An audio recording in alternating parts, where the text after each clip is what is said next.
দায়িত্ববোধ দিয়ে আমরা সত্যের পাশে থাকতে পারি। সাথে থাকুন, মতামত দিন, আর দেখতে থাকুন আমাদের এই রাতের আড্ডা। আপনি কিভাবে দেখেন এই তথ্য প্রযুক্তির সময়টাকে? কমেন্ট সেকশনে আপনি জানাতে পারেন। আর যদি আমাদের সাথে যুক্ত হতে চান তাহলে ইনবক্সে নক দিবেন, আমরা চেষ্টা করব আপনাকে যুক্ত করার জন্য। তো গুজব বা ভুল তথ্যের সবচেয়ে বেশি দ্রুত ছড়ায় বলে আপনি কি মনে করেন?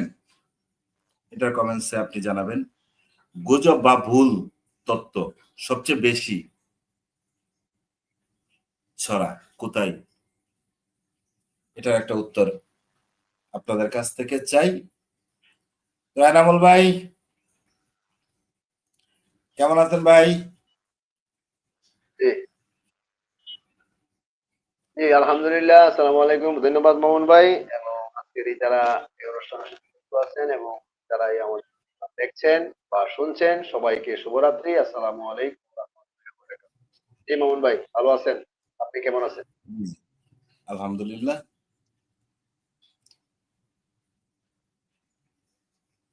তো ভাই আজকে আমরা বিষয়টা সাজিয়েছি এইভাবে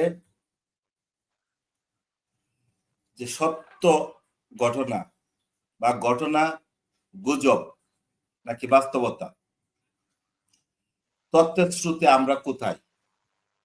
সামাজিক যোগাযোগ মাধ্যমে দ্রুত ছড়িয়ে পড়া তথ্যের সত্য মিথ্যা আলাদা করার কতটা জরুরি এবং কিভাবে সেটা সম্ভব, এই নিয়ে আমরা একটু আলোচনা করব আজকে।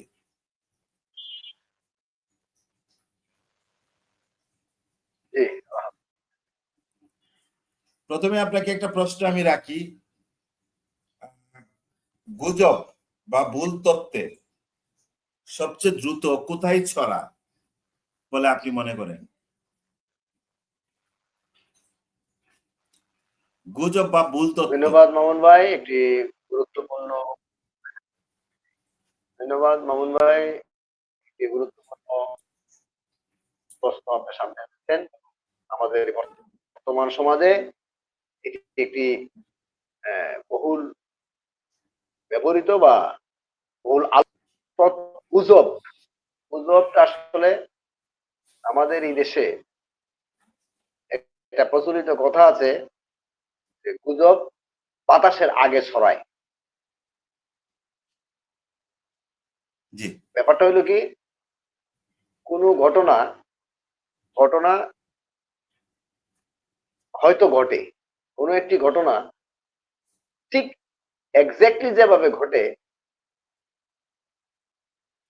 সেইভাবে ঘটনাটা প্রচার না হয়ে অনেক সময় আছে এটা বিকৃত হয়, বা একজনের থেকে আরেকজনের এটা কিছুটা পরিবর্তন হইতে হইতে একেবারে বিপরীতমুখী হয়ে দাঁড়ায়। অথবা কোনো কোনো সময় কোনো ঘটনা আদৌ ঘটনা বর্তমানে ঘটে নাই, হয়তো অতীতে কোনো সময় কোনো ঘটনা ঘটেছিল, এই ঘটনাটাকে রিসেন্ট ঘটনা বলে প্রচার করা হয়। মানুষ কেন যাচাই না করেই চালিয়ে দেওয়া খবরকে বিশ্বাস করে? ফেসবুক সোশ্যাল মিডিয়ার যে খবরগুলো, এগুলো অধিকাংশ মানুষ কেন যাচাই না করে বিশ্বাস করে? এটার প্রবণতা কি? হ্যাঁ, এটা অনেক সময় আছে কি, যেমন আমার শত্রুপক্ষের যদি কোনো ঘটনা, শত্রুপক্ষের বিরুদ্ধে যে কোনো ঘটনা যদি আমার সামনে পড়ে, আমি হয়তো মনে করতে পারি এটা যে শত্রুর বিপক্ষে তো প্রচার করাটা আমার, প্রত্যেকটা ব্যক্তির বা মানুষের কাছে মনে হয় যে এটা প্রচার করাটা আমার শক্তিগত। সেই সেই দৃষ্টিকোণ থেকে অনেক সময় আছে মানুষ যাচাই বাছাই না করে যে শত্রুর বিপক্ষে আমার যতটুকু প্রচার করা যায় এটা আমার জন্য লাভজনক, এই দৃষ্টিকোণ থেকে অনেকে জিনিসটা অত প্রচার করে থাকে। প্রযুক্তি কি এই সমস্যার সমাধান দিতে পারে নাকি আরো জটিল করে তুলবে প্রযুক্তি?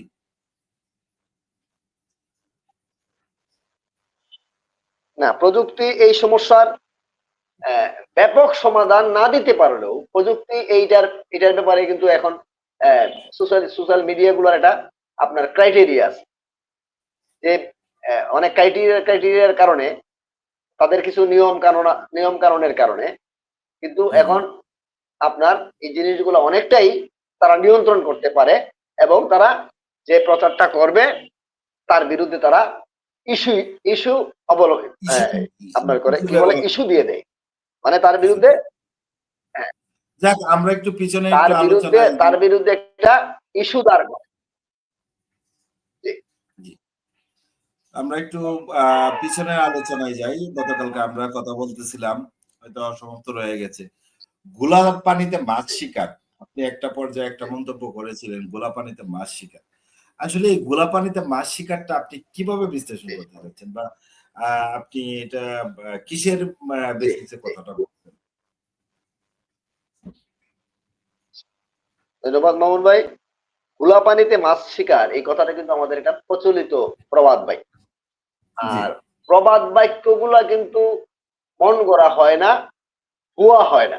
প্রবাদ বাক্যগুলা হয় দীর্ঘদিনের মানুষের যে বাস্তব অভিজ্ঞতা, সেই বাস্তব অভিজ্ঞতাকে একটা কাব্যিক রূপ, একটা সংক্ষিপ্ত কাব্যিক রূপে মানুষ এই প্রবাদ বাক্যগুলা প্রচলন। সেই সেই প্রবাদ বাক্যের প্রচলিত প্রবাদ বাক্যের একটি হলো গোলা পানিতে মাছ শিকার। এই গোলা পানিতে মাছ শিকারের অর্থটা হইলো, মামুন ভাই আপনিও বাটি অঞ্চলের মানুষ, আমিও বাটি অঞ্চলের মানুষ, আপনার কুসা আমরা যাকে বলি কুসা বা মাছ শিকারের একটা লাঠির মধ্যে তিনটি কাটার এটা আপনার হাতিয়ার দিয়া আমরা আমরা কুসা বলি। এই কুসা দিয়া মাছ শিকারের সময় কিন্তু এটা এই শহর অঞ্চলে হয়, গ্রাম অঞ্চলেও হয়। পুকুর বা নদীতে তারা কুসা দিয়া মাছটা শিকার করে, সিঙ্গেল মাছ। তিনটা কাটা থাকে, কোনোটার পাঁচটা কাটা থাকে, এরকম উল্টা কাটা টেডা জাতীয়, অনেক সময় আবার মারামারিতে আবার টেডা হিসেবে এগুলো ব্যবহার করা হয়। এটার এটা ভাটি অঞ্চলে বা পুকুরের পাশাপাশি যারা আছে কিছু মাছ শিকারী, তারা এই কুসা দিয়া মাছটা শিকার করে। এই কুসা দিয়া যদি মাছটা শিকার করে, চোখে দেখে কিন্তু মাছটা শিকার করে। চোখে দেখে যদি মাছ শিকার করতে হয়, তাইলে ওই পানিটা যদি পরিষ্কার না থাকে, তাহলে এটা চোখে দেখা যায় না। চোখে না দেখলে সে তার এই কুসাটা সে ব্যবহার করতে পারবে, মানে গাই দিয়ে মাছটা মারে। যে কারণে সময় সাগরে বিভিন্ন ফিল্মে দেখা যায়, আপনার দেখবেন তারা এক প্রকার ওই সিঙ্গেল তীর জাতীয় আছে, অথবা এরকম ছোট ছোট ছোট এই টেডার মতন তারা গাই দিয়ে মাছটা সাগরে শিকার করেন। সাগরে যখন বিভিন্ন মাছের ট্রলার থাকে, এরকম কিছু মাছের ট্রলারে এটা কিন্তু বিভিন্ন ছবিতে দেখা যায়, ফিল্মে কিন্তু দেখা যায়, বাস্তব ঘটনা। এই আমাদের দেশে এটা প্রচলন হলো কুসা দিয়া তারা ঘাই দিয়ে মাছটা মারে। ঘাই দিয়ে যদি মাছটা মারতে হয়, তাহলে কিন্তু মাছটা চোখে দেখেই মাছটা মারতে হবে। আর সেই কারণে ওইখান থেকে যে আমরা বিভিন্ন সময় যখন মাছটা পানিটা যদি গুলা হয়ে যায়, তাইলে মাছটা দেখে মাছটা শিকার করা হয়। তখন আবার কি করা হয়, তখন এটারও একটা প্রচলন। হ্যাঁ, অবস্থা নির্ণয় করা যায় না, না, এটা হলো প্রচলিত নিয়ম। কিন্তু কিছু কিছু ক্ষেত্রে যেখানে আপনার এই মনে করেন পানিটা ঘোলা, কিন্তু আপনি তখন একটা গায়ে মাছ মারতে পারবেন না, তখন করে কি একাধিক ঘাই দেয়। যেখানে ছোট গর্ত, যেমন ছোট গর্তের মধ্যে মাছ বেশি, ছোট গর্তের মধ্যে যদি বোঝা যায় যে এখানে বেশি মাছ আছে, তখন কিন্তু সে মাছ গোলা পানিতেই মাছ দেখা যায় না, কিন্তু গোলা পানিতে সে মাছ ঘাওয়াইতে থাকে, মানে একাধিক সে ঘাই দেয়। তখন যদি কিছু একটা লাগে, না লাগলে নাই। ঠিক ওই তখন এই বিষয়টা প্রবাদ হিসেবে গোলা পানিতে কিন্তু আসলে মাছ শিকার করা যায় না, কারণ মাছ দেখা যায় না, শিকার করা যায়। এটা আন্দাজের উপরে, আইডিয়ার উপরে আপনার যদি লাগে। ঠিক এই বিষয়টারই গ্রাম অঞ্চলে এই প্রবাদ বাক্যটা প্রচলন করা হয়েছে যে খোলা পানিতে আসলে মাছ শিকার করা যায়। এটা আন্দাজে আপনি ঢিল শুনলেন, যে লাগলে লাগলো, না লাগলে নাই। আমার যতটুকু না লাগলে নাই, ক্ষুদ্র জ্ঞানে। এই কারণে বলা হয় যে এটা হলো অথেন্টিক, এটা হলো মানে কনফার্ম এবং ফাইনাল। যে গোলা পানিতে মাছ শিকার করা যায় না। এটা হলো সত্য এবং বাস্তব। এই হলো আমার যতটুকু জানা মতে বা আমার ধারণা মতে, অনুমান মতে এই হলো এটার ব্যাখ্যা। আরেকটা ব্যাপার গতকালকে আপনি ধন্যবাদ মানে বাবু। উত্থাপন করেছিলেন, এটাও আমরা ইয়া পাই না। জি, প্রজা আইন 1950 খ্রিস্টাব্দের যে আইনটা ইয়া ইয়া চালু হয়েছিল, আম, তখন তো অ্যাকচুয়ালি ইয়া ছিল না, আপনার কি বলে, ব্রিটিশ শাসন ছিল না। জি, জি, ধন্যবাদ মামুন ভাই এটা সুন্দর একটা প্রশ্ন করার জন্য। আসলে ব্যাপারটা হচ্ছে কি, আমি বলছিলাম এটাই যে প্রজা, প্রজা শব্দটা কোথায় থেকে আসলো। আপনি বলছিলেন যে প্রজাটা কি হয়, এটা ব্যাখ্যা দেন বা প্রজাটা কোথায় থেকে আসলো। হ্যাঁ, প্রজা শব্দটা হইলো, আমি বলছিলাম যে প্রজা শব্দটা আসতে হইলো আমাদের এই অঞ্চলে একটা প্রজাস্বত্ব আইন আছে। এই প্রজাস্বত্ব আইনটা আমাদের দেশে প্রচলিত হয়েছে 1950 সালে। এটার নাম হলো, আমি বলছিলাম ওই যে ভূমির মালিকানা, যে আমরা তো ভূমির, প্রজারা তো ভূমির মালিক হতে পারে না। প্রজারা আহ, মুনিবের মুনিবের আন্ডারে কাজ করে, প্রজারা ভূমির মালিক না।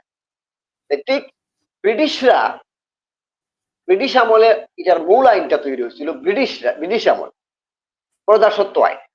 এটা হলো এটা এটা আমাদের অঞ্চলে হয়েছিল 1950 সালে। আমাদের 1950 সালে তখন তখন পাকিস্তান আমল। 1947 সালে তো অলরেডি পাকিস্তান এবং ভারত ভাগ হয়ে গেছে। কিন্তু এই 1950 সালে এই প্রজাস্বত্ব আইনটা তারা আনলো করে। এটার মূল ইতিহাসটা হলো ব্রিটিশ আমলে। এটার হলো এটার মূল আইনটা হলো আপনার state acquisition and tenancy act. এটা হলো পাকিস্তান আমলে 1950 সালে এটা। এটার এটার আদি আইনটা সম্ভবত 1750 বা এই জাতীয় এটার এটা সঠিকটা এখন আমার এই মুহূর্তে মনে হইতেছে না। কিন্তু 1950 সালের প্রজাস্বত্ব আইনটা আমাদের দেশে প্রচলিত। এটার প্রচলিত কিভাবে হইলো, যে পাকিস্তান তারা কোথায় থেকে পাইলো, তা পাকিস্তান পাইছে হইলো আপনার এই ব্রিটিশদের কাছ থেকে। তারা এই এই টেনেন্সি অ্যাক্ট, প্রজাস্বত্ব আইন, তারা যে আমাদেরকে যে প্রজাদেরকে একটা অধিকার দিছিল, প্রজাদেরকে আমাদের রাজা ছিল কিন্তু মালিক ছিল, এই ভূমির মালিক ছিল কিন্তু ব্রিটিশরা। এই ব্রিটিশরা আন্ডারে কিন্তু তারা মালিক ছিল। আপনার মনে আছে এই যে জমিদার প্রথা, এই জমিদার জমিদার প্রথা, প্রথা। যে চৌধুরী তালুকদার জমিদার, হ্যাঁ হ্যাঁ, এই যে জমিদার প্রথা, এই জমিদার প্রথার আস্তে আস্তে কিন্তু তারা আপনার আমাদেরকে প্রথমে দিত লিজ, 99 বছরের লিজ। এই যে প্রক্রিয়াগুলা, এই যে নিয়ম কানুন গুলো, তারপরে আস্তে আস্তে এটারে আপনার আমাদেরকে মালিকানা, মালিকানা দিল। ওইটারই বলা হয় প্রজাস্বত্ব। সত্য মানে মালিক। তারপরে প্রজাদেরকে তারা যে সত্যটা দিল, প্রদান করলো, ওইটার তারা কিভাবে প্রদান করলো, ওই যে আইনটা করলো, এটার নাম হইলো প্রজাস্বত্ব আইন। আর ঠিক পাকিস্তান আমলে এটা কিভাবে আসলো, হ্যাঁ, ওই পাকিস্তান সরকার যখন হইলো, যখন পাকিস্তান সরকার হইলো, তখন তারা ওই আইনটার সেম নামে তারা কপি পেস্ট, এটা আমরা আমাদের ভাষায়, এখনের ভাষায় বলে, যারা আমরা যেমন কম্পিউটারে যে কপি পেস্ট করি, যেমন আমি এখন আপনাদের এখানে এই যে আপনাদের এই আপনার এই ইয়াতে যে ঢুকলাম, এই যে লিঙ্কে ঢুকলাম, এটা কপি করে ঢুকলাম, ঠিক সেম তারা ওই আইনটারে কপি পেস্ট করে হুবহু তারা এই পাকিস্তান মানে আমলে এই যে বাংলা আইনটা ভাষার করা মাধ্যমে হইলো, উপর চাপানো এই ভূমি হয়েছে। ব্যবস্থাপনার যে আইনটা করা হইলো, এটারে বলা হয় 1950 সালে এসে। এবং হ্যাঁ, এই এটার ইন্টারেস্টিং পয়েন্টটা হলো, দেখেন, আমি যে জ্ঞান পাপি বলি, কেন জ্ঞান পাপি বলি, যে এই প্রজা যে ব্যাপারটা, এই প্রজার ব্যাপারটা হলো টেনেন্ট, আমরা হইলাম টেনেন্ট, আর তারা হইলো মালিক, রাজা। এই যে ব্রিটিশদের এই টেনেন্সিটা, টেনেন্টরে, প্রজারে ব্রিটিশ আমলে আমাদেরকে প্রজা বলতো, পাকিস্তান আমলে তারা করছে কি সেম। এটার কোনো এই বিচার বিশ্লেষণ, এটার কোনো বিকল্প শব্দ, যে এখন কি হবে, ব্রিটিশের আমলে আমরা ছিলাম, ব্রিটিশদের আন্ডারে আমরা ছিলাম প্রজা। আমরা যখন ব্রিটিশ থেকে যখন এই ভারতবর্ষ এবং পাকিস্তান যখন স্বাধীন হইলো, স্বাধীন হওয়ার পরে তাহলে এখনো কি আমরা প্রজা থাকবো? এই যে জ্ঞান পাপি আমি বলি, এটা 1947 সালের থেকে, ব্রিটিশদের আমলে আমরা স্বাধীনতার সময় থেকে তারা সবাই জ্ঞান পাপি। নট অনলি বাংলাদেশের এই জ্ঞানীরা টোটাল পাকিস্তান সৃষ্টি যারা করছেন তাদের আমল থেকেই সবাই জ্ঞান পাবি। আমি তাদেরকে জ্ঞান পাবি বলতে চাই এই কারণে দেখেন তারা ওই সময় ব্রিটিশদের আমলে আমরা প্রজা ছিলাম, পাকিস্তান আমলেও যারা তারা কিন্তু এই প্রজাটাই তারা রাইখা দিল। এখানে তাদের ন্যূনতম জ্ঞান তারা এখানে প্রয়োগ করলো না, তারা করলো কপি পেস্ট। আর ঠিক সেম পাকিস্তান আমলের কপি পেস্টারই আমরা যখন আবার ৭১-এ স্বাধীনতা অর্জন করলাম, তারপরে যখন এই বাংলাদেশের আইনেও ঠিক সেম বক্তব্যটাই রাখা হইলো, সেম বিষয়টি রাখা হইলো প্রজাসত্ব আইন, এবং বাংলাদেশের সংবিধানে এই শব্দটা প্রজা হিসেবেই তারা ঢুকাই দিল যে গণপ্রজাতন্ত্রী বাংলাদেশ সরকার। তাইলে আমরা কিন্তু পাকিস্তানকে গালি দিই, আমরা এই পূর্ববঙ্গের মানুষ এবং বাংলাদেশে বর্তমান বাংলাদেশের মানুষ পাকিস্তানকে গালি দেই। পাকিস্তানকে গালি দেই আর পাকিস্তানের কপি পেস্ট করে আমরা সেম প্রজা শব্দটা আমাদের সংবিধানে ঢুকাই দিলাম। তাইলে এই দেশের যারা জ্ঞানী বলেন আপনারা, যারা এই দেশের মানুষ যারা জ্ঞানী বলে, আমি তাদেরকে এই কারণে আমি জ্ঞান পাবি বলাটা আমার কি অযৌক্তিক কিনা, যৌক্তিক কিনা, বা আমার কি এটা কি অযৌক্তিক? এই কপি পেস্টটি যদি করা হয় তাইলে এখানে পিএইচডি ডক্টরেট হোল্ডারের কোনো দরকার আছে কিনা? জ্ঞান পাবি একটা কপি পেস্টটি যদি করা হয় এবং ভুল শব্দটা, আসলে আমরা জ্ঞান পাবি না, আমি আপনি একজন মানুষ হিসাবে হ্যাঁ, আপনার বিবেকে কি বলে যে আমরা কি এখনো প্রজা আছি? পাকিস্তান আমলেও কি আমরা প্রজা ছিলাম? আমরা যখন পাকিস্তানের কাছে স্বাধীন হলাম, পাকিস্তানকে যখন আমরা গালি দিই, আপনার এই প্রশ্নটা আমরা দর্শকদের জন্য রেখে দিলাম, দর্শকরাই মানে এটা মূল্যায়ন করবে আমরা কি আসলেই জ্ঞান পাবি কিনা। আমরা আসলেই জ্ঞান পাবি কিনা মূল্যায়ন করবে, এটা আমি কোনো কমেন্টস করতে চাই না। তো একটা যে এই যে আমরা যে জিনিসগুলো নিয়ে করতেছিলাম, মানে আলোচনাটা শুরু করছিলাম, যে আপনার এই যে তত্ত্বের যে একটা বিভ্রান্ত,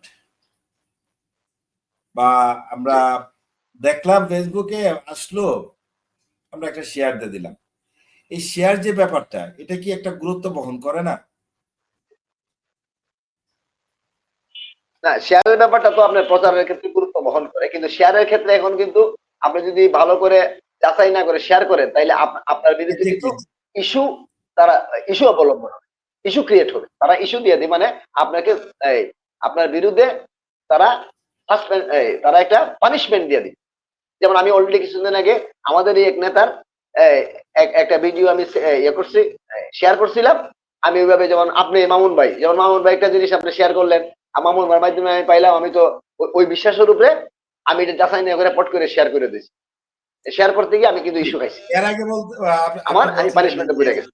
এই পাকিস্তানের কিছু ব্যাপার কপি পেস্ট করে আমাদেরকে এই প্রজা হিসেবে বানিয়ে আমাদের উপরে চাপিয়ে দেওয়া হয়েছে বলছিলেন।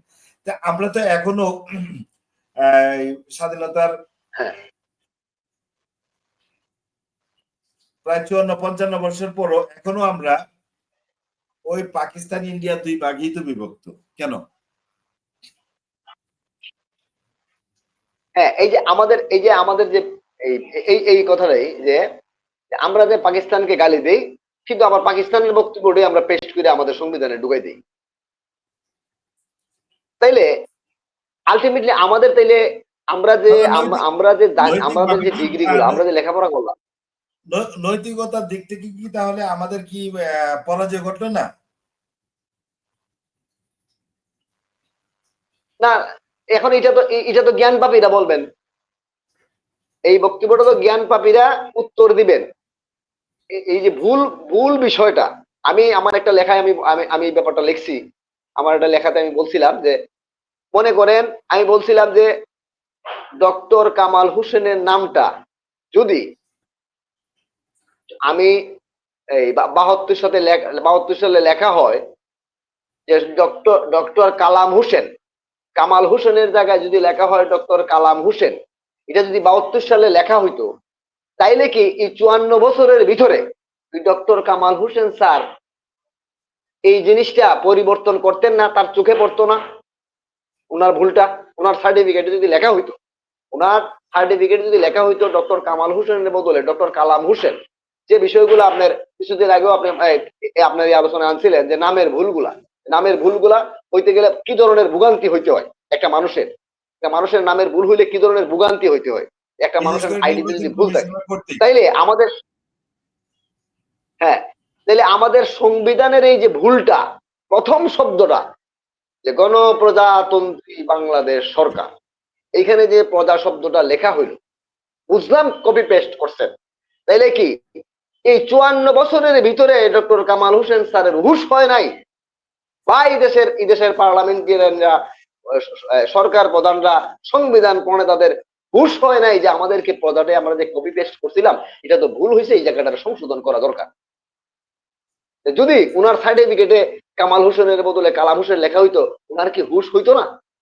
উনি কি সাফার করতেন না? উনি কি এটা পরিবর্তন করতেন না? তাইলে 54 বছরের ভিতরে কেন এটা জি, নিয়ে আপনি সংশোধন একজন হইল না?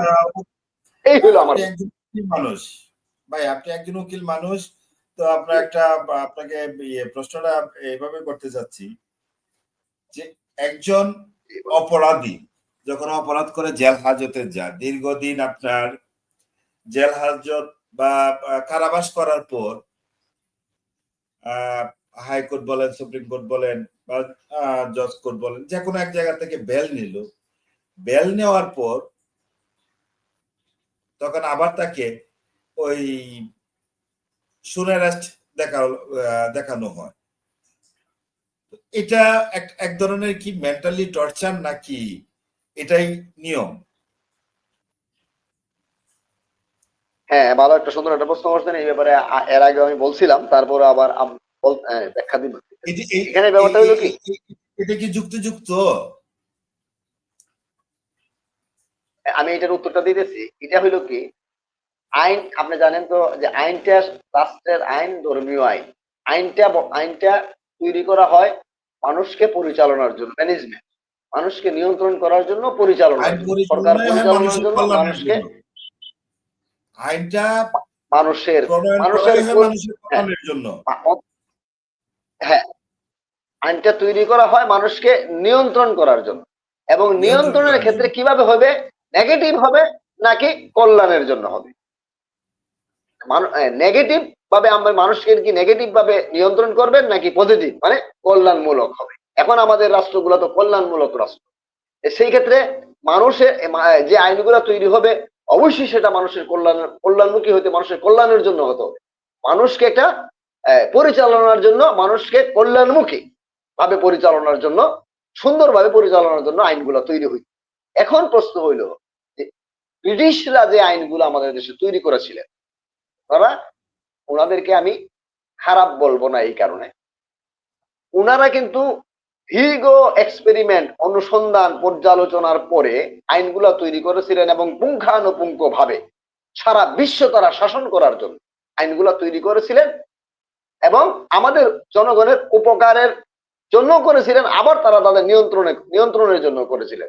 দুইটি বিষয়কে সমন্বয় করে তারা আইনগুলো তৈরি করেছে। সারা ওয়ার্ল্ডকে তারা, বলা হয়তো এক সময় যে ব্রিটিশ শাসনে সূর্য অস্তমিত হয় না, মানে ব্রিটিশরা যত অঞ্চল শাসন করত সূর্য কখনোই সেখানে মানে সন্ধ্যা হয় না, সবসময় ব্রিটিশের সাম্রাজ্যের মধ্যে সূর্য থাকেই। তারা এত এত অঞ্চল নিয়ে, এত দীর্ঘ অঞ্চল নিয়ে, এরিয়া নিয়ে তারা শাসন করত। সেই কারণে বলা হইতো যে ব্রিটিশ শাসনের সূর্য অস্তমিত হয় না।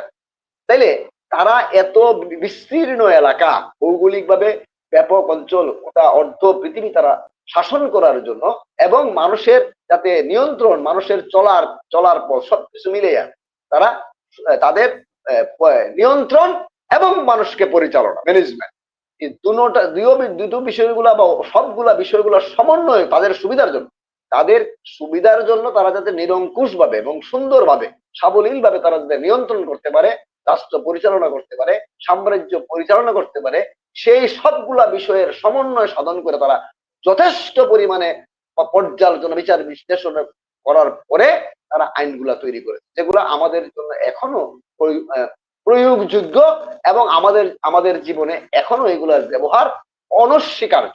কিন্তু প্রশ্নটা হইল, যে যে বিষয়গুলা, যে যে জায়গাতে আমরা বর্তমানে আমরা কিন্তু এখন কিন্তু আর ব্রিটিশরা নাই, নিয়ন্ত্রণের কোনো প্রশ্ন নাই। এখন হলো না ওই যে আপনি কথাটা বললেন যে মানুষের কল্যাণের জন্য। এখন এই যে নিয়ন্ত্রণ এবং কল্যাণ, এই জায়গাতে যেসব যে জায়গাগুলোতে আপনার কি আছে, যে জায়গাগুলোতে ত্রুটি আছে নিয়ন্ত্রণ এবং কল্যাণের ক্ষেত্রে, যে জায়গাগুলোতে আমাদের এখন পরিবর্ধন, পরিমার্জন করা প্রয়োজন, সংশোধন করা প্রয়োজন, সেই বিষয়গুলা নিয়ে কমিটি তো আছে, হয়তো বা কমিটি আছে, লেজিসলেটিভ সংসদীয় কমিটি আছে, কিন্তু এই কমিটি গুলাতে তারা এই যে জ্ঞান পাপীরা কি করতেছেন, কিভাবে কাজ করতেছেন, আসল আদৌ কাজ করতেছেন কিনা, বা কারা যত সময় দিতেছেন কিনা, চিন্তাবিদদেরকে যথাযথ চিন্তাবিদদের কল্যাণকামী চিন্তাবিদদের সেখানে সংযুক্ত করা হইতেছে কিনা, এটা হইল প্রশ্নবিদ্ধ। নিশ্চয়ই হইতেছে না। যদি হইতো তাহলে এতদিনে এই ৫৪ বছরের মধ্যে তো সবগুলা বিষয় আপ টু ডেট এবং জনগণের কল্যাণমুখী, সব বিষয়গুলা ত্রুটিগুলা দূর করে এটারে একেবারে যুগোপযোগী, একেবারে যুগোপযোগী মানুষের কল্যাণমুখী এবং যুগোপযোগী করা এতদিনে করার কমপ্লিট হয়ে যায়। কিন্তু কেন হইতেছে? আমি তো একটা পয়েন্টে বললাম যে এই সংবিধানের প্রথম যে শব্দটা, এটাই যদি না হইয়া থাকে, এরপরে আর বাকিগুলা যে হইছে ওগুলা তো গাঁজাখুরি হওয়া, ম্যাক্সিমামই গাঁজাখুরি এবং জেনতেন প্রক্রিয়া প্রয়োজন। অমুক সংস্থায় চাপ দিছে, অমুক মহিলা সংস্থায় চাপ দিছে, নাইলে অমুক এনজিও সংস্থা, বিদেশি সংস্থায় চাপ দিছে এই জিনিসটা করার জন্য, নতুবা তারা টাকা দেয় না। মানে লুটপাটের চিন্তা থেকে তাদের যে কাজগুলা খুশি করার জন্য, কোন অদৃশ্য মনিবকে খুশি করার জন্য যে কাজগুলা, যে আইনগুলা করা প্রয়োজন, তারা তাড়াহুড়ো করে সেই কাজগুলোই করতেছে। কিন্তু যথাযথ কমিটি, যথাযথ লোক সেখানে নিয়োগ দেওয়া হইতেছে না, এবং যথাযথভাবে এই পরীক্ষা নিরীক্ষা না করেই সেটা এইভাবে করা হয়। না, আমি আমার এটা হলো যে ঠিক আছে, ওইটা যা হওয়ার যা করার হয়ে গেছে, কিন্তু বর্তমান হ্যাঁ, আচ্ছা, প্রেক্ষাপটে আপনার হ্যাঁ, মতের আপনার আদর্শ যে থাকতে প্রশ্নটা, পারে, হ্যাঁ, আপনার যে প্রশ্নটা, রাজনৈতিক আদর্শ ভিন্নতা থাকতে পারে, হ্যাঁ, আপনার যে, আচ্ছা, আপনার যে প্রশ্নটা, এই মতের প্রশ্নটাতে আদর্শ আসতেছে যে, বা রাজনৈতিক হ্যাঁ মামুন ভাই, আপনার প্রশ্নের উত্তরটা আসতেছে। রাজনৈতিক ভিন্নতা থাকতে পারে, কিন্তু আমি তো এই দেশের নাগরিক। হ্যাঁ মামুন ভাই, আপনার ওই প্রশ্নের উত্তরটা আমার আসতেছি যখন সরাসরি। পানিশমেন্ট হবে, যখন কোনো মামলায় আমাকে পানিশমেন্ট দেওয়া হবে বা কোনো ইয়া হবে, সেটা হলো ভিন্ন জিনিস। বাট পানিশমেন্ট হওয়ার আগেই, এই যে আমি আজকে একটা ঘটনা দেখছি, নাটোরের একজন যেভাবে হোক আমার এই ইয়ার মধ্যে আমার সাথে দেখা হয়েছে। দেখা হওয়ার পর সে কান্না করেই আমাকে বলতেছে, যেমনি হোক আমার সাথে একটা এর মাধ্যমে যোগাযোগ হয়েছে বা কথা হয়েছে কিছুক্ষণ। তো কান্নাকাটি করে একটা বাচ্চা, এরকম মানে ছোট একটা ৭-৮ বছরের বাচ্চা, একটা ১০-১১ বছরের একটা ছেলে, আর মহিলা, আর সাথে আরেকজন লোক। এই নাটোর থেকে আসছে আপনার তার হাজবেন্ডকে বা বাচ্চার বাবা মাকে দীর্ঘ ৯ মাস পর জেল থেকে বের করবে জামিনে, বা জামিন হয়েছে। ৯ মাসের ভিতরে তার নামে কোনো মামলা ছিল না, এক মামলায় অ্যারেস্ট ছিল। তো ৯ মাস পর যখন মানে বেল বন নিয়ে জেল গেটে গেছে, তো জেল গেট থেকে তখন জানায় দেওয়া হয়েছে যে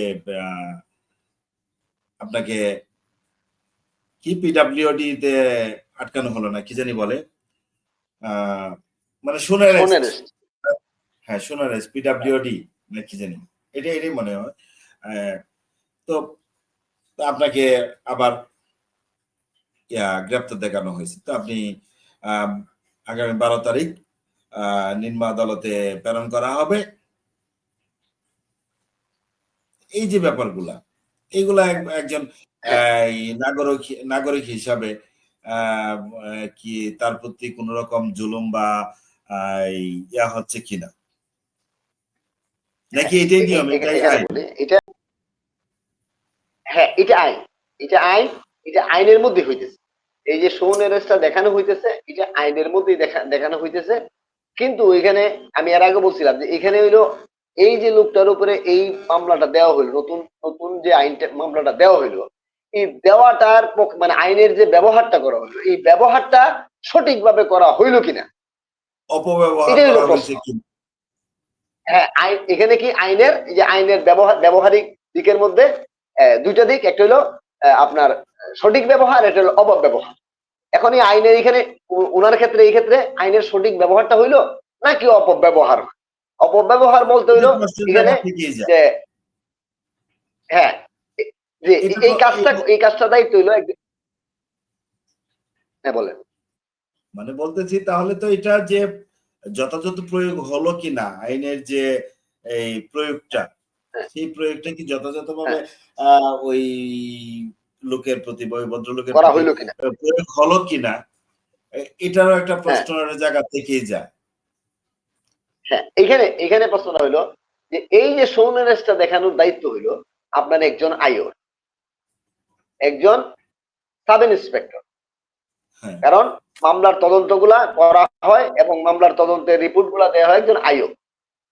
তাইলে এই এই কাজটা একজন এসআই সাব ইন্সপেক্টরের দায়িত্ব হইলো এই তার আসামিগুলা কোথায় আছে, কে কোথায় আছে, সব আসামিগুলার এসে খুঁজে বাইর করা।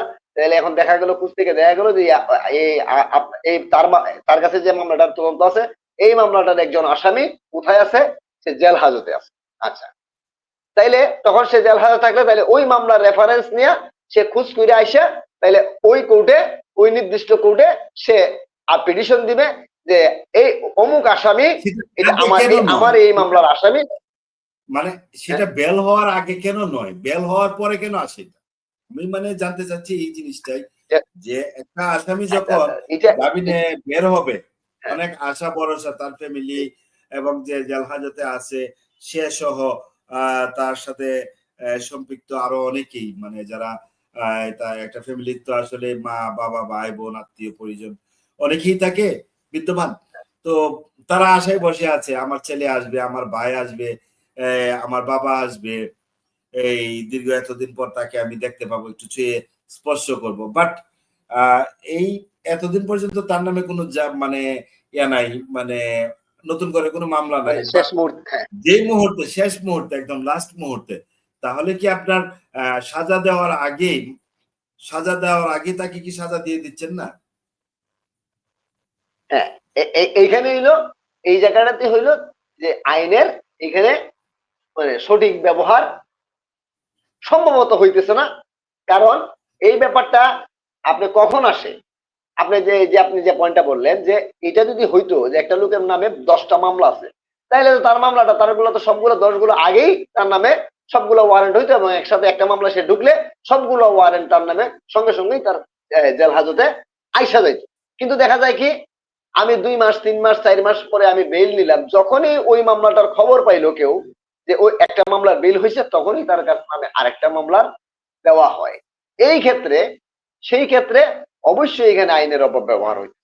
এই এসআই সাব ইন্সপেক্টর সাহেব আইনের অপব্যবহার করছে। না, তাহলে উনি কিভাবে অপব্যবহার করতেছেন? এখানে আরেকটা জিনিস আপনার যে জিনিসটা মানে পরিলক্ষিত হয়, প্রথম মামলার যে এসআই আপনার তাকে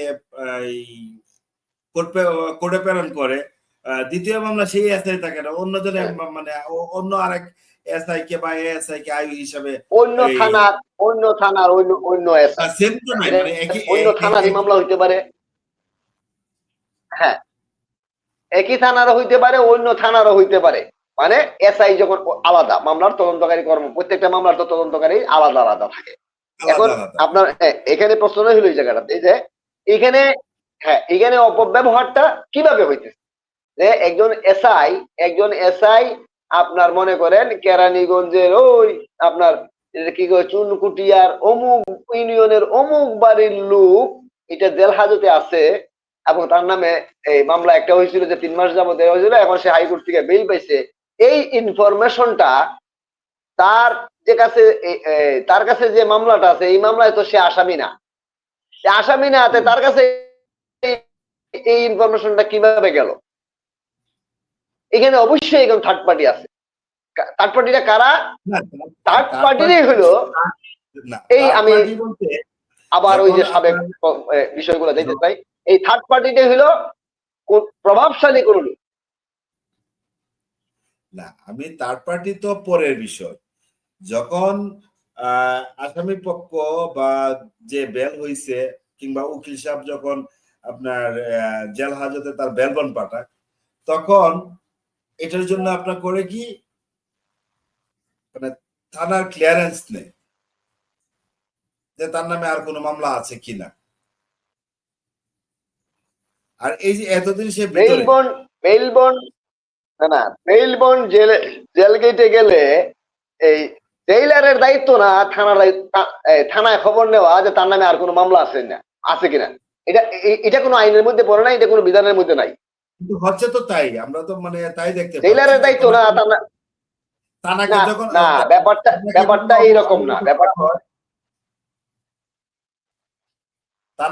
থানা ক্লিয়ারেন্স যখন নিতে ব্যাপারটা এইরকম না। ব্যাপারটা হইলো বলেন থানার ক্লিয়ারেন্সের এখানে কোনো ফাংশন নাই। থানার ক্লিয়ারেন্সের এখানে কোনো ফাংশন নাই। এখানে যে কাজটা করা হয়, এখানে কাজটা করা হয় একজন থার্ড পার্টি থাকে।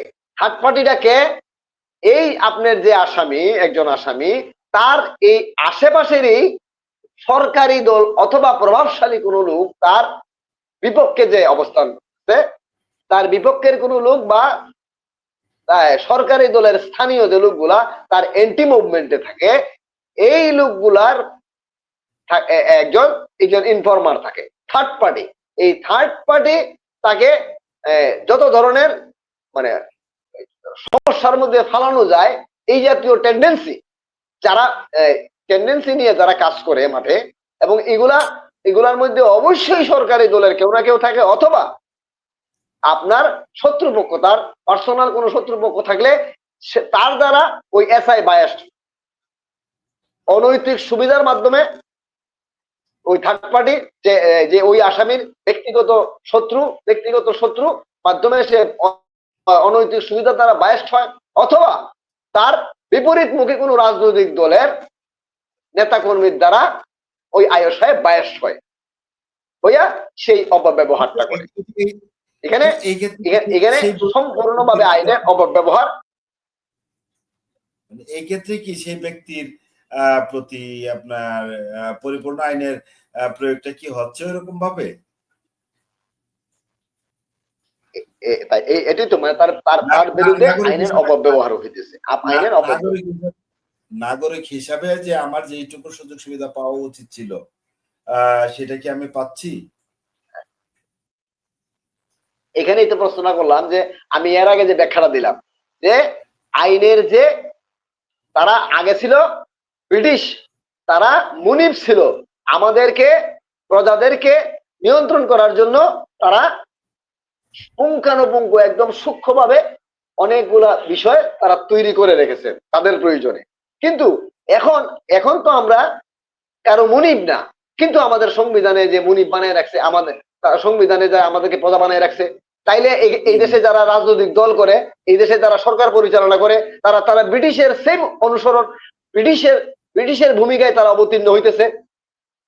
তারা জনগণের প্রকৃত বন্ধু নয়, জনগণের সাথে তারা পলিটিক্স করে না, তারা ব্রিটিশের অনুসরণ করে তারা রাজা শ্রেণীভুক্ত হওয়ার জন্য তারা রাজনীতি করতেছে। এই নির্যাতন গুলা হইল রাজা এবং মুনিব বা রাজা এবং প্রজার সম্পর্ক। প্রজাকে শাস্তি করার জন্য, নিয়ন্ত্রণ করার জন্য, বাধ্য করার জন্য এই কাজগুলা করা হয়। তাইলে এখন যারা এই কাজগুলা করতেছেন, তারা কি জনগণের পক্ষের দল বা জনগণের পক্ষে কাজ করতেছেন, নাকি রাজার ভূমিকায় জনগণের বিপক্ষে কাজ করতেছেন? তাইলে এই যারা কাজগুলা করতেছেন, তারা যদি কোনো রাজনৈতিক দলের কর্মী হন, রাজনৈতিক দলের নেতা হন, অথবা কোনো ব্যক্তি হন, এই আইনকে যারা প্রয়োগ করতেছে, তাইলে এই দেশের যারা আইন প্রণেতা, যারা সরকার চালায়, যারা সংসদ চালায়, তারা কি জ্ঞান পাপী নয়? তারা কি 50 বছরের 54 বছরের মধ্যে এই যে সমস্যাগুলা, ত্রুটিগুলা মানুষ যে সামার করতেছে, জনগণ সামার করতেছে, তারা তো এইগুলা পরিবর্তন করে না। এর মানে কি? এর মানেই হলো তারা